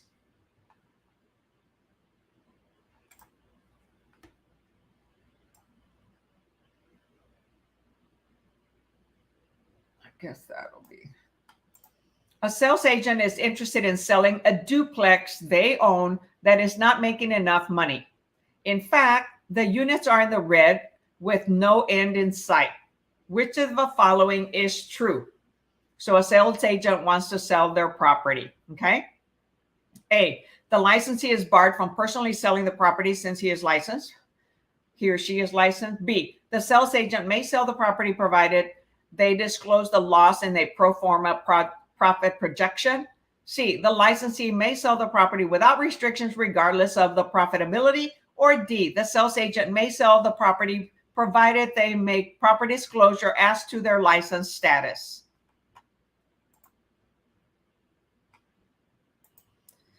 Wow, Jaylene is way ahead, and so is Joya. Yes, yes, and yes. We are allowed to sell our own property and must disclose that we are a licensed realtor. Hey, and you all, I want to stress here, we are realtors, not realtors. There is no A after L and between the T. It's real and tor. We are realtors. It's a little pet peeve of mine because I used to say realtor, and it is so much used. We are realtors. It's a little harder to say realtor than realtor. Okay, we say realtor, but realtor seems uncomfortable. So 13.6D, okay? The sales agent may sell the property provided they make proper disclosure that they are licensed, that we have a license. So I just want you to start the right way. Know that you are professional realtors. Awesome, awesome, awesome. Okay, number 7. Oops. Let's see. Yay, there. All in one page. Very good.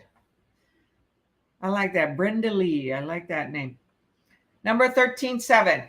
3 of the following statements constitute a violation, okay, a violation of acceptable brokerage practice.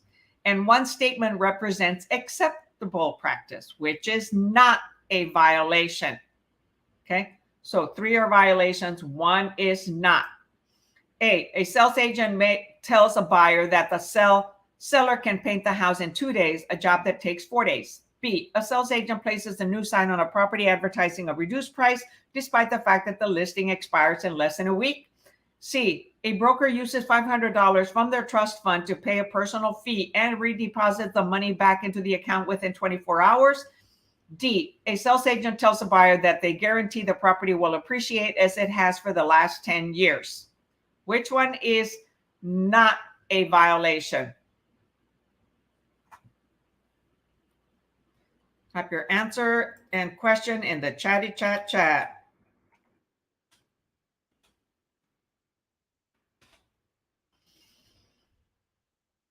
Doing good, ladies. Okay, Joya, you said 1, probably a typo. Ladies and gentlemen, although only ladies are participating right now.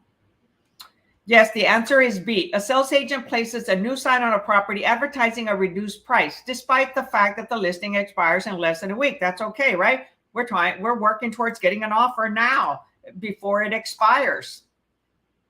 That is acceptable. That's not a violation. We do whatever we can to get an offer before the expiration date. And if it's about to expire, then we'll ask our client if we may extend it. Extend the listing, not the price reduction. Okay. So 13.7B. Right. Number 13.8. So very good.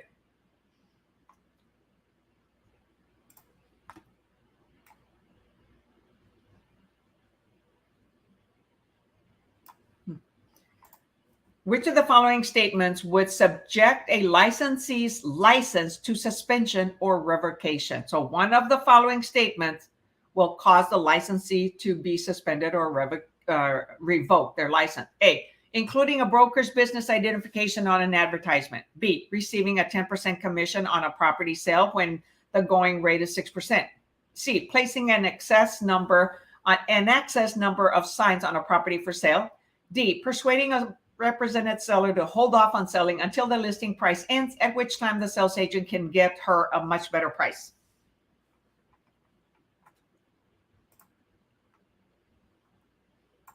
Hey, you all are on a roll tonight. That's awesome. You've been studying your Texas state questions. Yes, number 8 is D. 13.8 is D.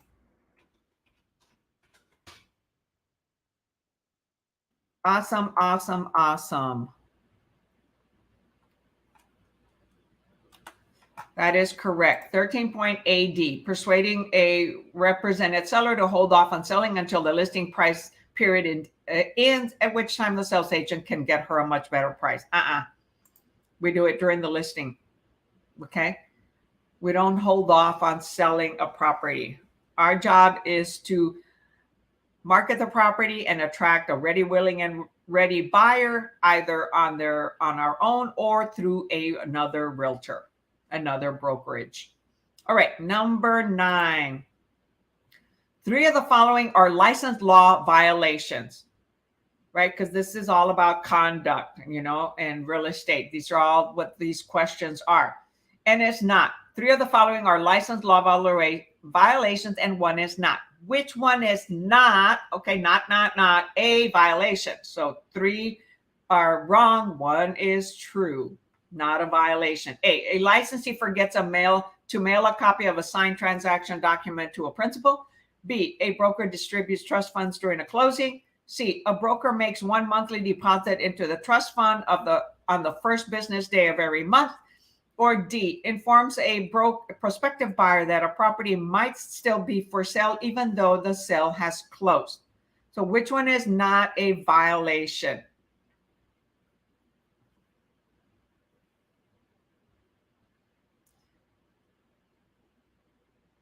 So one of them is not a violation. 3R. That's okay, Cindy. We all read things incorrectly sometimes, including me. That's why I asked for you all to look out and make sure I type the right thing and I read the right question and read the answers correctly and choose the right answer.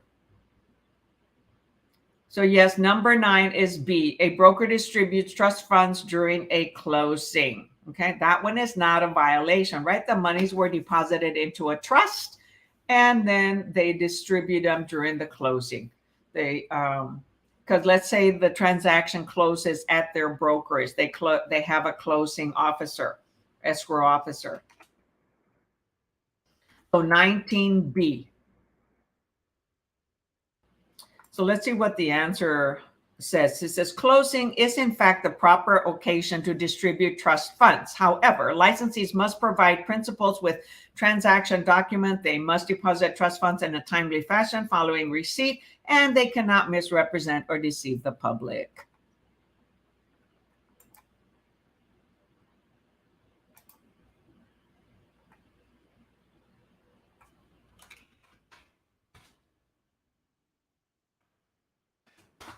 Awesome. Okay. Any questions?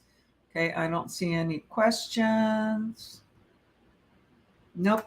Okay. Moving right along. Okay. I like these. These are short. I like short questions. I like thin books. I like summaries. Dang. But it's not letting me make it bigger. So let's see if I change this. Okay, that's a little bit better. Number 10, which of the following constitutes the unauthorized practice of law? Constitutes unauthorized practice of law. Okay, remember, we are not attorneys. DB Fitness, we are doing Texas state questions. Oh, thanks for answering that, Joya. Thank you. 13, which of the following constitutes an unauthorized practice of law? A, advertising a seller that her property has a title defect. B, completes a TREC promulgated contract. C, informing a buyer that a property purchase entails numerous legal ramifications. Or D, advising a seller to obtain sufficient property insurance. Which one is the unauthorized practice of law? You're welcome, DB Fitness.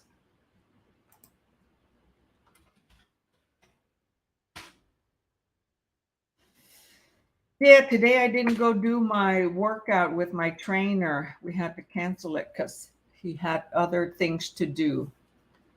So I'm back to weight training. All right, so no, it is not C, and it is not B. Oh, gosh. Look, unauthorized practice of law. When we use TRECs, promulgated contracts, all we are doing is completing the blanks based on what the buyers tells us. So that is not unauthorized practice of law. Okay, that's what we're actually doing when offers are being done. It's advising a seller that their property has a title defect. We are not experts with titles. That is for a lawyer to review titles. Okay, those are run by the title department and attorneys review those. That one is unauthorized practice of law. The other three are not.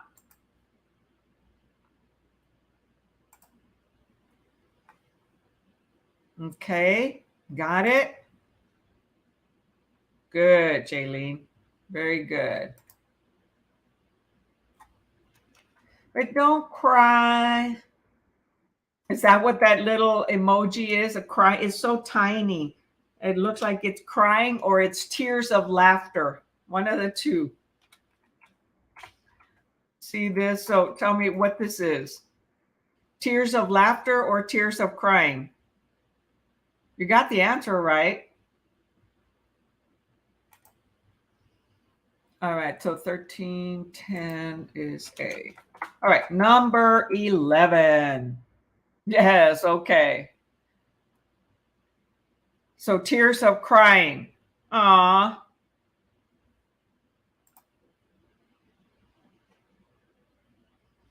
Number 11.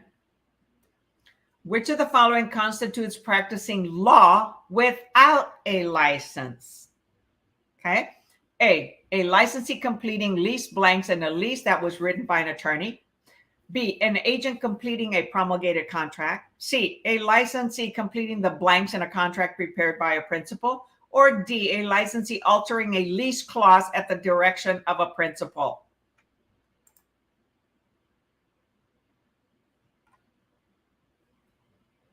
So you see, some prior questions help future questions. So whenever you're on the exam and you're not sure of a question, here, click it for review and come back to it later. Okay, a later question will help you answer a past question, or a past question will help you answer a future question. That is correct, Joya and DB Fitness. It is D, a licensee altering a lease clause at the direction of a principal. That's a big no-no. If they want something edited, they can take the contract to an attorney and the attorney can do so. It is okay. In fact, it is for us, our job, to advise them of going to have an attorney to review the contracts before signing. Most people don't do it, but there are some that do, especially investors.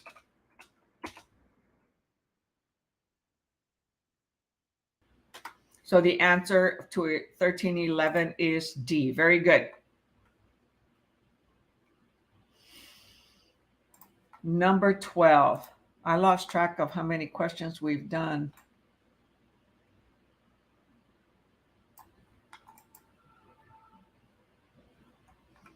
Let's see. I think we started with 1216 and it ended with 1216, 1213. So we've done 13 questions or something. If anybody can remember, let me know. All right, number 12. Which of the following best describes trust funds? A tenant security deposit. B, a rent check paid to a landlord. C, an unearned fee charged to a tenant. Or D, any money held on behalf of another. So which best describes trust funds? So which of those would you actually put in a trust fund? Which of those monies?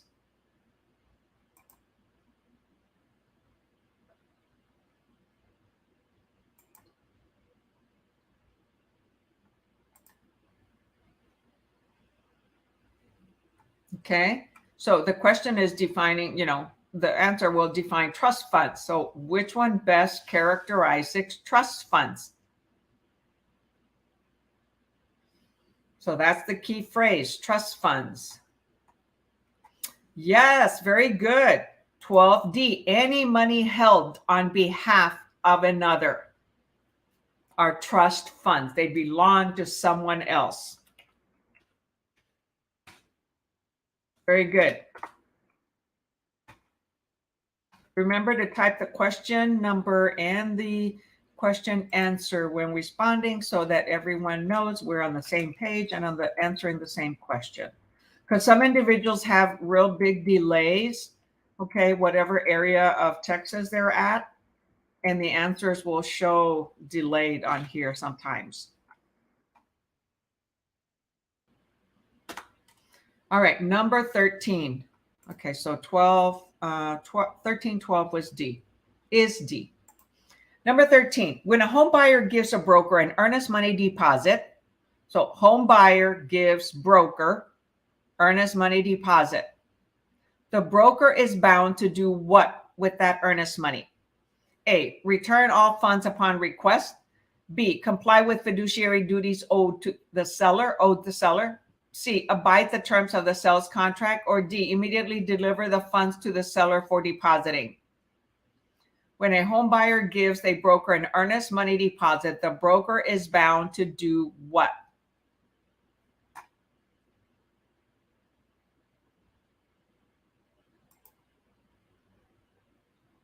Hey, y'all are on a roll again. I was going to say on the road again. You're on a roll again. You're on a roll to passing, right? Keep on trucking until you pass. Pass. Yes, the answer is C. Abide by the terms of the sales contract. Excellent. And hey, y'all, if you don't pass the first time or the second time or the third time, don't punish yourself and say, oh, it wasn't meant to be for me. No, go back and repeat the courses that are required and take it again if this is something that you really want to do. Okay? Don't give up. There's no giving up here. Unless you realize, hey, it's not for me. Okay? And that's okay. You know, when we go to college, we change our degrees multiple times sometimes. I did. At least changed it once. All right, number 14.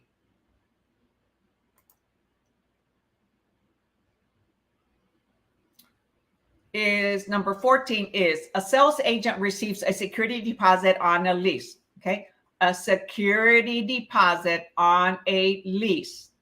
What is this sales agent's proper course of action? A, deposit the funds immediately in their trust fund. B, deposit the funds within 3 days of receipt of the deposit. C, deposit the funds in the operating account immediately. Or D, deliver the funds to the sales agent's brokers for depositing. So what do we do with funds that we receive? Who do all transactions belong to? That's a clue. Okay. It's a security deposit, like an earnest money deposit or any other kinds of deposit. Where does it go when we get it?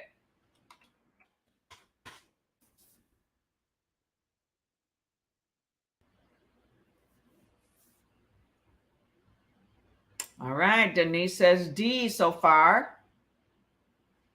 And DB says D. And Joya says D. You're all on a roll. Yeah. Again, Denise, remember to type the question number and the letter in the chat when responding so that we all know we're responding to the same question. Thank you. That's awesome, y'all. So remember, all funds belong to the broker. I mean, they belong to the client, right? But who do we deliver them to? The broker or to the title company? You know, if the broker doesn't have a trust fund, right, it goes directly to the title company with the contract.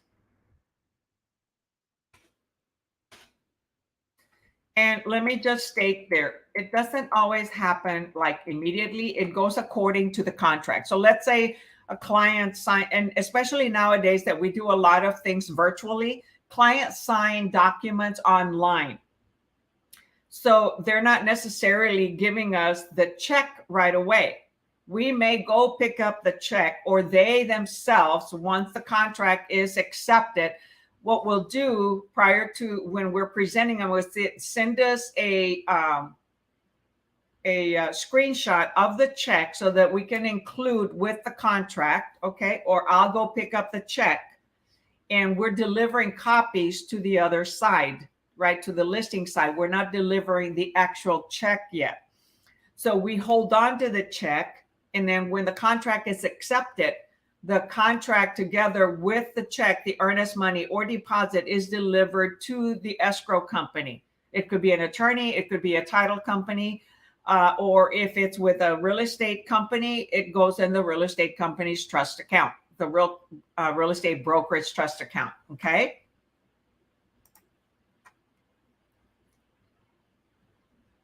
All right, that was number 14. Number 15. There's my 8 o'clock unwind time.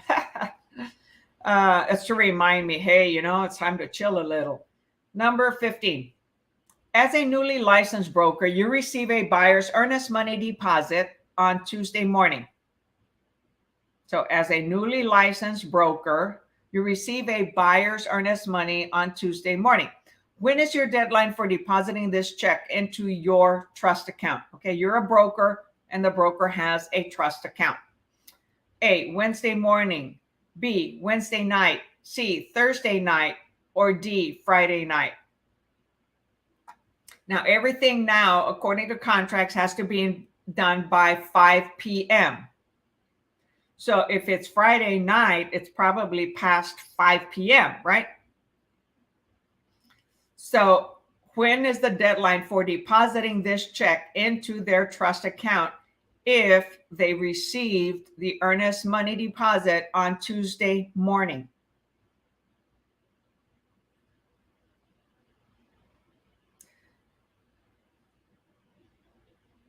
Yes, by Thursday night. The answer is C. Trust funds must be deposited by the end of the second working day following receipt of the funds. Okay. So Thursday night. Okay. However, when we actually in the real world, we get a contract, okay, and the contract is going to be executed once all meetings of the minds come together and that everyone signs, everyone is notified. Remember, signed, sealed, and delivered. So if they all have to be notified, and the last realtor to receive the contract where everybody has signed and initialed will execute it. So we now have an executed document, contract, and we have an earnest money check. The contract says we can deliver the earnest money check within 3 days following, 3 business days following the execution of the contract. However, this is talking about going into a trust account. So if the brokerage has a trust account, it's by the second business day, okay, by 5 p.m. All right, so that was number 15.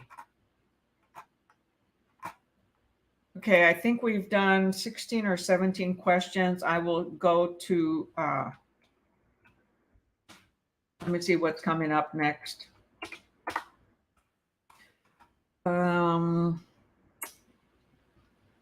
I think the last chapter had 16 questions or 17 questions. So we've done 2, 15. Okay, let's do another 3. All right, number 16. Here's a long one. So you all did that except for, let's see, Cindy said on Wednesday. Well, you can deposit it Wednesday night, okay? However, the deadline is Thursday night. And, which would be, since the trust account is in their office, they could probably do it by Thursday night. However, most deposits are made by 5 p.m., right? The banks close. Some close at 6 p.m. 16. The Jordans and the Couriers have jointly directed the broker, Michael, in writing to pay out the earnest money deposit to the courier's son, Stephen, despite the fact that this action is not stated as permitted disbursement in the sales contract. Michael refuses to disburse. Which of the following is correct? Okay, so let's read the question again. The Jordans and the Couriers have jointly directed the broker, Michael, in writing to pay out the earnest money deposit to the courier's son. Okay, that's one of the clients. Stephen, despite the fact that this action is not stated as a permitted disbursement in the sales contract, okay, however, let's see, the Stephen is courier's son, even though the contract doesn't say that this is permitted. So which of the following statements is correct since Michael refuses to disburse? A, Michael must disburse the funds as directed. B, Michael must follow the provisions of the sales contract and refuse the directive. C, the principals have made an improper request and the matter must go to arbitration. D, the matter must be remanded to the registry of a court for settlement. Oh my gosh. So we work for our clients, right? For the principals. So keep that in mind. We work and we are directed by our clients to do certain things as long as they're within the law. Although the contract doesn't specify, they have in writing been directed jointly to pay out the earnest money deposit to the courier's son, who is Stephen. Therefore, yes, Cindy, A, Michael must disburse the funds as directed. Michael was directed in writing by both parties to do so. Therefore, they can release it to them. The contract normally says that the money goes to deposited to the escrow or the title company, whoever is closing. However, if the client says, go ahead and in writing, both parties accept, go ahead and deliver it, then that is what we do. So 13, and it'll be stated, okay, that written document will be part of, like an addendum, part of the contract. So what was this? A, right? Very good. We follow the provisions of the sales contract, but we were given a written request, okay, a written order directive to disburse it. Therefore, we would deliver that deposit money to Stephen, the courier's son. Okay, number 17.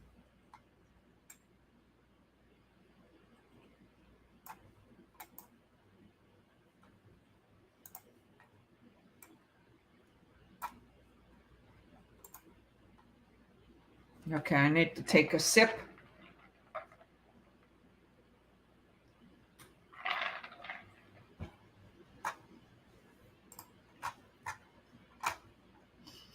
And type the answer on Facebook. Sorry about that.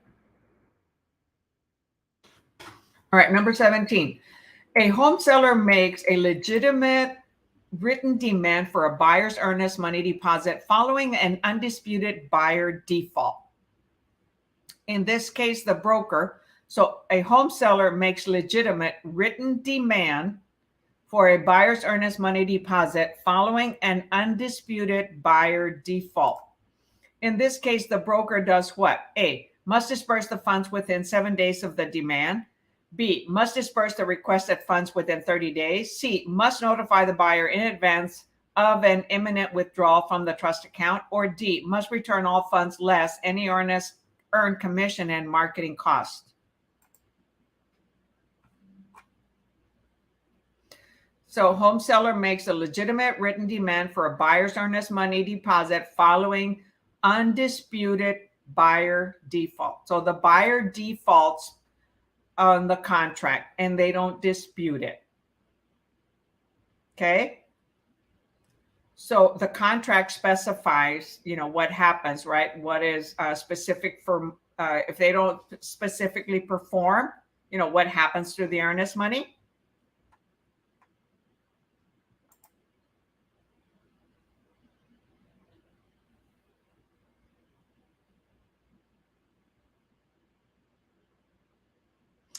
No, it is not D. Okay. The transaction did not close. So the commission is not necessarily, we did earn a commission. However, the transaction fell apart. Okay, so we get paid our commission. We earn the commission when there's a joint agreement, okay, and it's executed. That's when we earn it and we deserve to get it. However, we get paid when a transaction closes.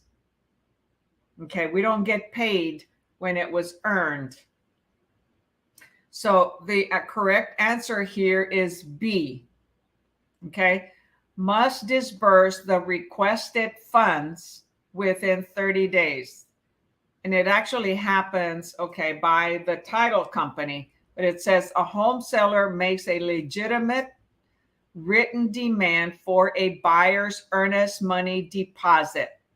So that's what they requested, only the earnest money deposit. If there was other monies that were on the contract, okay, they could have had part of a down payment, or they added additional payments to put it in the escrow account or the trust account. Well, that's not part of the, how do you call it? The damages, okay, that are paid according to the contract. The seller gets to keep the earnest money, okay, not any other funds. Well, except for the option fee, but that's automatic, okay? So here they must disburse the requested. So the requested funds it was specified, earnest money deposit. That's what they requested. They didn't just say disperse the funds. Which funds? What if there was more money? Well, they're not supposed to get all the funds, only the earnest money deposit. Okay? So those are the liquidated damages since the buyer defaulted, the buyer didn't fight it, they agreed. So that means that the title company or the broker requested that a release of earnest money be signed because the seller, demanded it, and the buyer didn't dispute it. So let's say the buyer did not sign an earnest money release.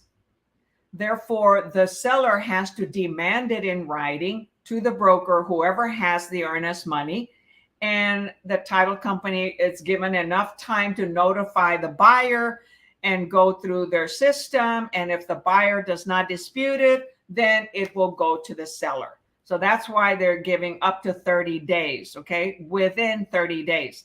So it's not just all funds, but requested funds. Okay, you all got it?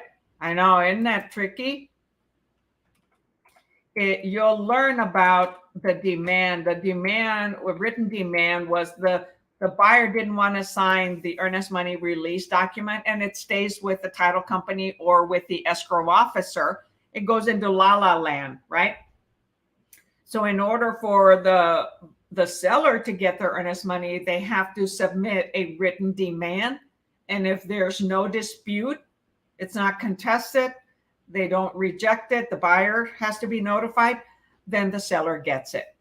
Title companies and escrow officers did not release earnest money, even though the contract says the earnest money belongs to the seller because the buyer defaulted. They will not automatically release it. Both parties have to sign an agreement to release the earnest money. The buyer doesn't sign it, then the seller has to provide a written demand, and it can just be a one-sentence statement and deliver that to whoever's holding the earnest money deposit. Okay? And so they have to follow the system and then finally get the right answers or no rejection or no dispute and then release it. There has to be documentation for everything. It's called CYA, if you all know what that stands for.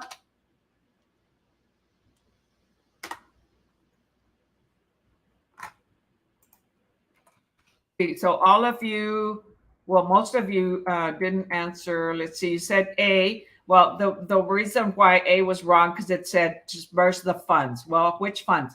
The earnest money deposit. Those were the requested funds. And let's see, it must notify the buyer in advance. No, it goes through the written demand and you get notified, but buyer did not dispute it. And we do not earn a commission because the deal did not close. It fell. But the seller has a right of getting the earnest money. Now, should the realtor have put on the agreement that should a transaction not close, they get a certain percentage of the earnest money, then that is doable. Typically, we don't do that. Okay? But on commercial transactions, yes, they do. Because commercial transactions can take sometimes months and years before it closes. And then if it falls apart, that realtor worked tons and tons of hours and weeks and months and didn't get anything. So they will put that on commercial contracts that they get a percentage of the earnest money. All righty. Let's say number 18. We're going to call it quits pretty soon. I'm about to start losing my voice. Not totally, but it's getting hoarse. All right, number 18. Trust fund documentation must be maintained by the broker for what period of time? Trust fund documentation, not necessarily the trust funds, but the documentation must be maintained by the broker for what period of time? A, 1 year, B, 2 years, C, 3 years, D, 4 years. And this is in the state of Texas. And it's also for us realtors, okay, not just brokers. Type your answer in the chatty chat.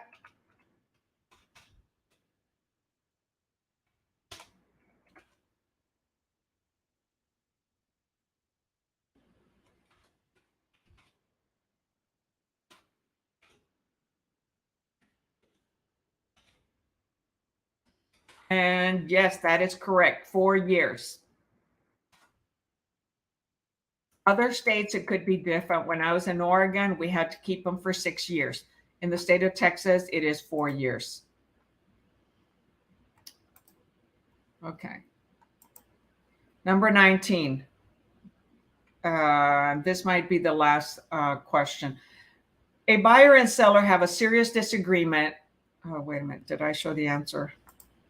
A serious disagreement about the payment for repairing a defective water filtration system in the subject property. The subject property is the one that's being sold or bought. The buyer gives up the demands and demands the deposit back. The seller disagrees, claims the buyer has defaulted, and demands the earnest money as liquidated damages. What should the broker do? Okay, so what actually happened? A buyer and seller have a serious disagreement about the payment for repairing a defective water filtration system in the subject property. The buyer gives up and demands the deposit back. Seller disagrees. What happens to that earner's money? So what should that broker do? A, follow the instructions of the broker's attorney. B, pay the trust money into the registry of a court and let the courts resolve the issue. C, submit the dispute to the local board of realtors for arbitration. Or D, conform to the terms of the sales contract.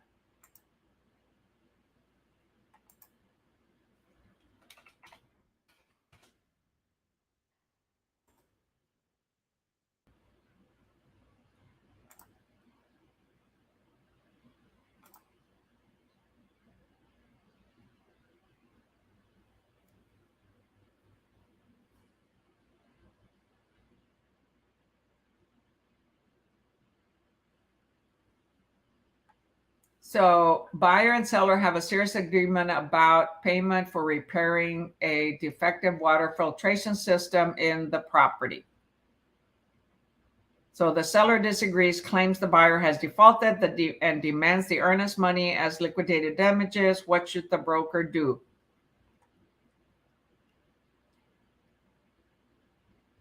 Wow, I don't like what the answer says here.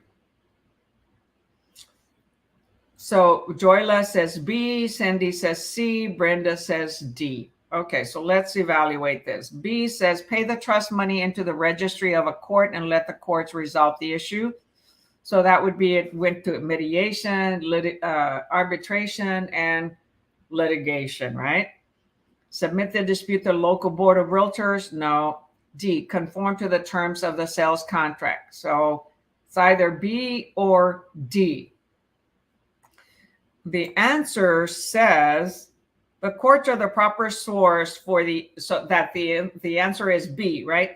So it says the courts are the proper source for the trust fund disbursement resolution when the parties cannot resolve the matter themselves. Realtors do not arbitrate on behalf of principals, and the broker, and the broker's attorney should not be brought into conflict with principals and their counsel. Finally, many disputes go well beyond the letter of the sales contract. Therefore, it cannot always be relied upon to handle all dispute circumstances. So typically we conform to the terms of the sales contract. However, they're in major disagreement and the seller disagrees. and claims the buyer has defaulted and demands the earnest money as liquidated damages. But the buyer, okay, doesn't agree, and they want their earnest money back. They want the deposit. So it's going to stay dangling at the title company or the escrow office or whoever has the trust fund. If they cannot come to an agreement and they both fight the demand letter, okay? So if the seller submits a demand letter, so the first step is they submit a release of earnest money. Well, buyer signs it, but seller doesn't. Okay, well now seller has to write a demand letter. Well, buyer is going to reject it. So they go to mediation. That doesn't work, right? They have disagreement. Mediation helps them come to a decision. Well, mediation doesn't work. They go to arbitration. The arbitrator is the one that's going to make a decision. Well, they still don't like that decision. Well, now they go to litigation, which is at court. So it's pay the trust money into the registry of a court and let the courts resolve the issue. Normally it would be D, but if they keep disagreeing, then it's going to have to go to court, and it's probably going to cost them a lot more money. Okay.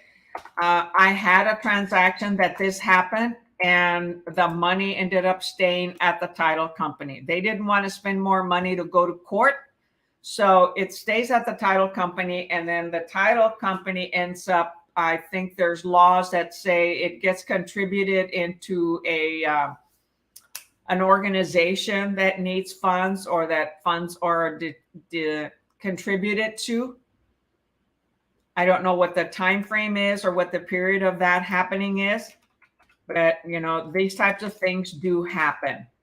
I've only had it happen once, and I had once or twice where a seller demanded the earnest money and they ended up getting it because the buyer didn't fight it or wasn't available, and there's up to 30 days are provided, and they did it. Okay, one more question and we'll call it a night. Number 20. Do y'all get that? So all of you answered that. Let's see. Some of you answered B. Yes. Okay. Very good. That was awesome. 1319 B. That's great, Joya and Cindy. Number 20. A licensee wants to sell a subdivision lot he or she owns, right? What does the licensee have to do that is any different from a non-licensee selling a lot or the lot? A, licensee must provide current market value documentation. B, licensee may not list the property with her broker. C, the licensee must tell the buyers that she is licensed as soon as they meet one another. Or D, the licensee must disclose her license status in writing before signing any contract.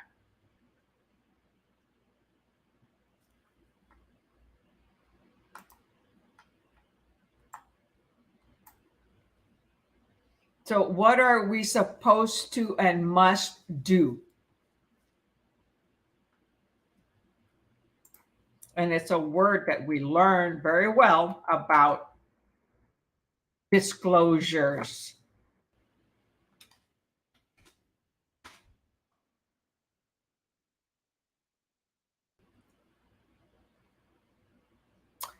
No, it is not C. So a licensee wants to sell a subdivision lot she owns. What does the licensee have to do that is any different from a non-licensee selling the lot? It doesn't say they already have a buyer. Okay. So that's why it is not C, because C says the licensee must tell the buyer that she is licensed as soon as they meet one another. Well, no, she doesn't have a buyer yet. So what we must do is disclose. The licensee must disclose her license status in writing before signing any contract, including a listing agreement. So we're doing a listing agreement, okay, because we're with a broker. And that's going to specify on there that the licensee is a Texas licensed realtor, or that is licensed in the state of Texas. When a buyer's contract is delivered, because it could come from another realtor, then that listing agent has to also put it on MLS that they're a licensed realtor, and that the owner is a licensed realtor. And in the contract, when they do a counter, if the buyer agent doesn't include it in there, the listing agent, who is also the seller, must comment on there on special provisions or on another section, pardon me, that the owner is a realtor licensed in the state of Texas. If they happen to own the property here and are licensed in another state, they must say we're licensed in another state, but we are licensed. And that goes into a contract, into a listing agreement, and into the MLS so that everyone is aware. We disclose, disclose, disclose. That's the key word in the answer. We must disclose. That's why C was not the correct answer, even though, yes, we will let them know, okay, that we're the owner and we're a realtor, but we must disclose the license status in writing before signing any contract. Okay? That is the most accurate answer.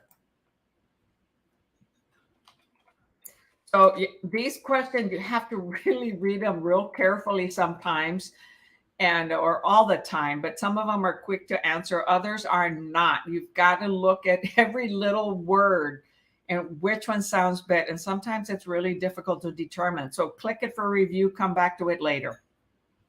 Okay? Don't spend too much time on a question during the exam because you'll run out of time. Okay, so that was the end of Texas state questions. So we did national questions at the beginning and Texas state questions at the end. All these are recorded and they're live on YouTube Agent Prep and also on the Facebook group. But I would ask that you please watch the replay on YouTube Agent Prep to improve my analytics and my view hours. So y'all remember, when you're getting ready to take your exam or you're going to the exam room, skip the first 5 questions and the math. Those are typically the hardest. Do all the other questions first and then come back to those. Click any questions that you really don't know at all and see if a future question will help you answer it, and then come back to all those that you didn't answer. Okay, answer all the ones that you can do quickly. The beginning questions usually stress out realtors, students, and you get anxious and you lose focus and you lose concentration and you start getting all nervous and now you doubt yourself. So many prep books say skip the first 5 questions and the math. Okay, come back to them later. Just don't forget that you skip them. Okay, make sure you answer all questions. And practice and practice and practice lots and lots of questions until you get them 100% correct. Don't just take a practice test from your prep book or your books or online, whatever source you're using to study or to prep, and just do 70%. No, keep taking the same questions over and over and over until you get 100. Okay, you want to repeat a lot of these questions, all right, so that you can get them ingrained in your mind and then detect the little words, key words that will help you answer it correctly or that will screw it up and cause you to answer it wrong. The more questions you practice, the better prepared you're going to be.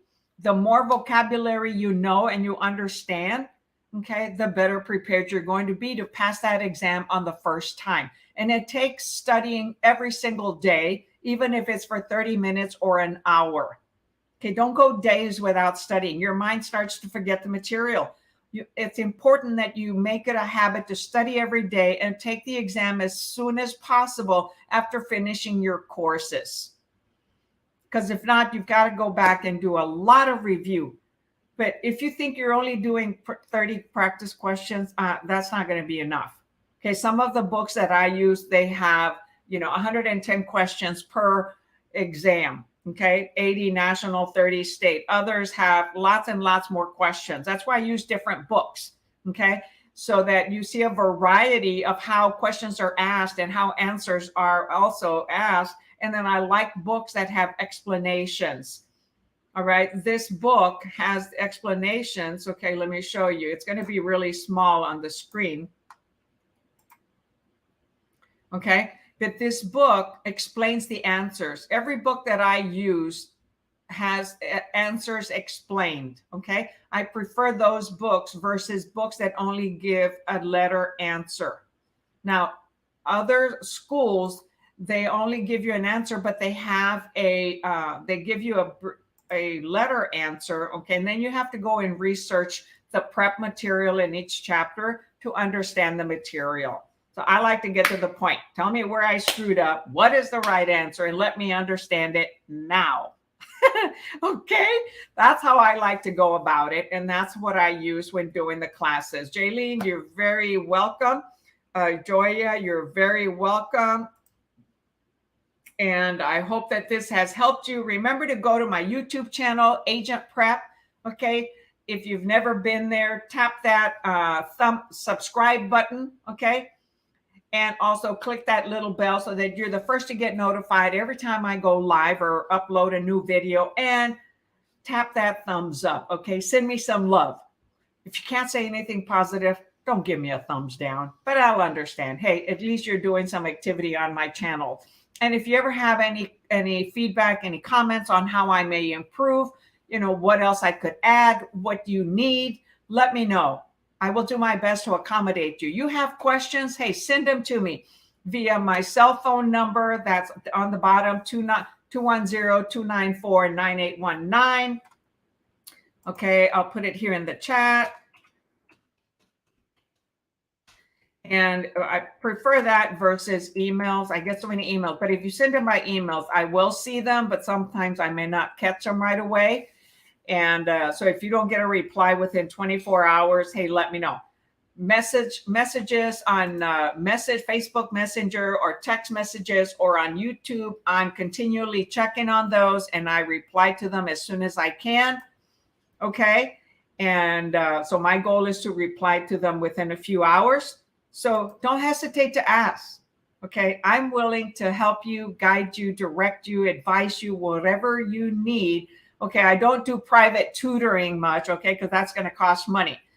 However, you send me a question, I'm going to answer it. Don't be afraid to do that. It's your job to ask questions so that you learn the material, because you're going to be asking lots of questions when you get in the real world. Oh, man.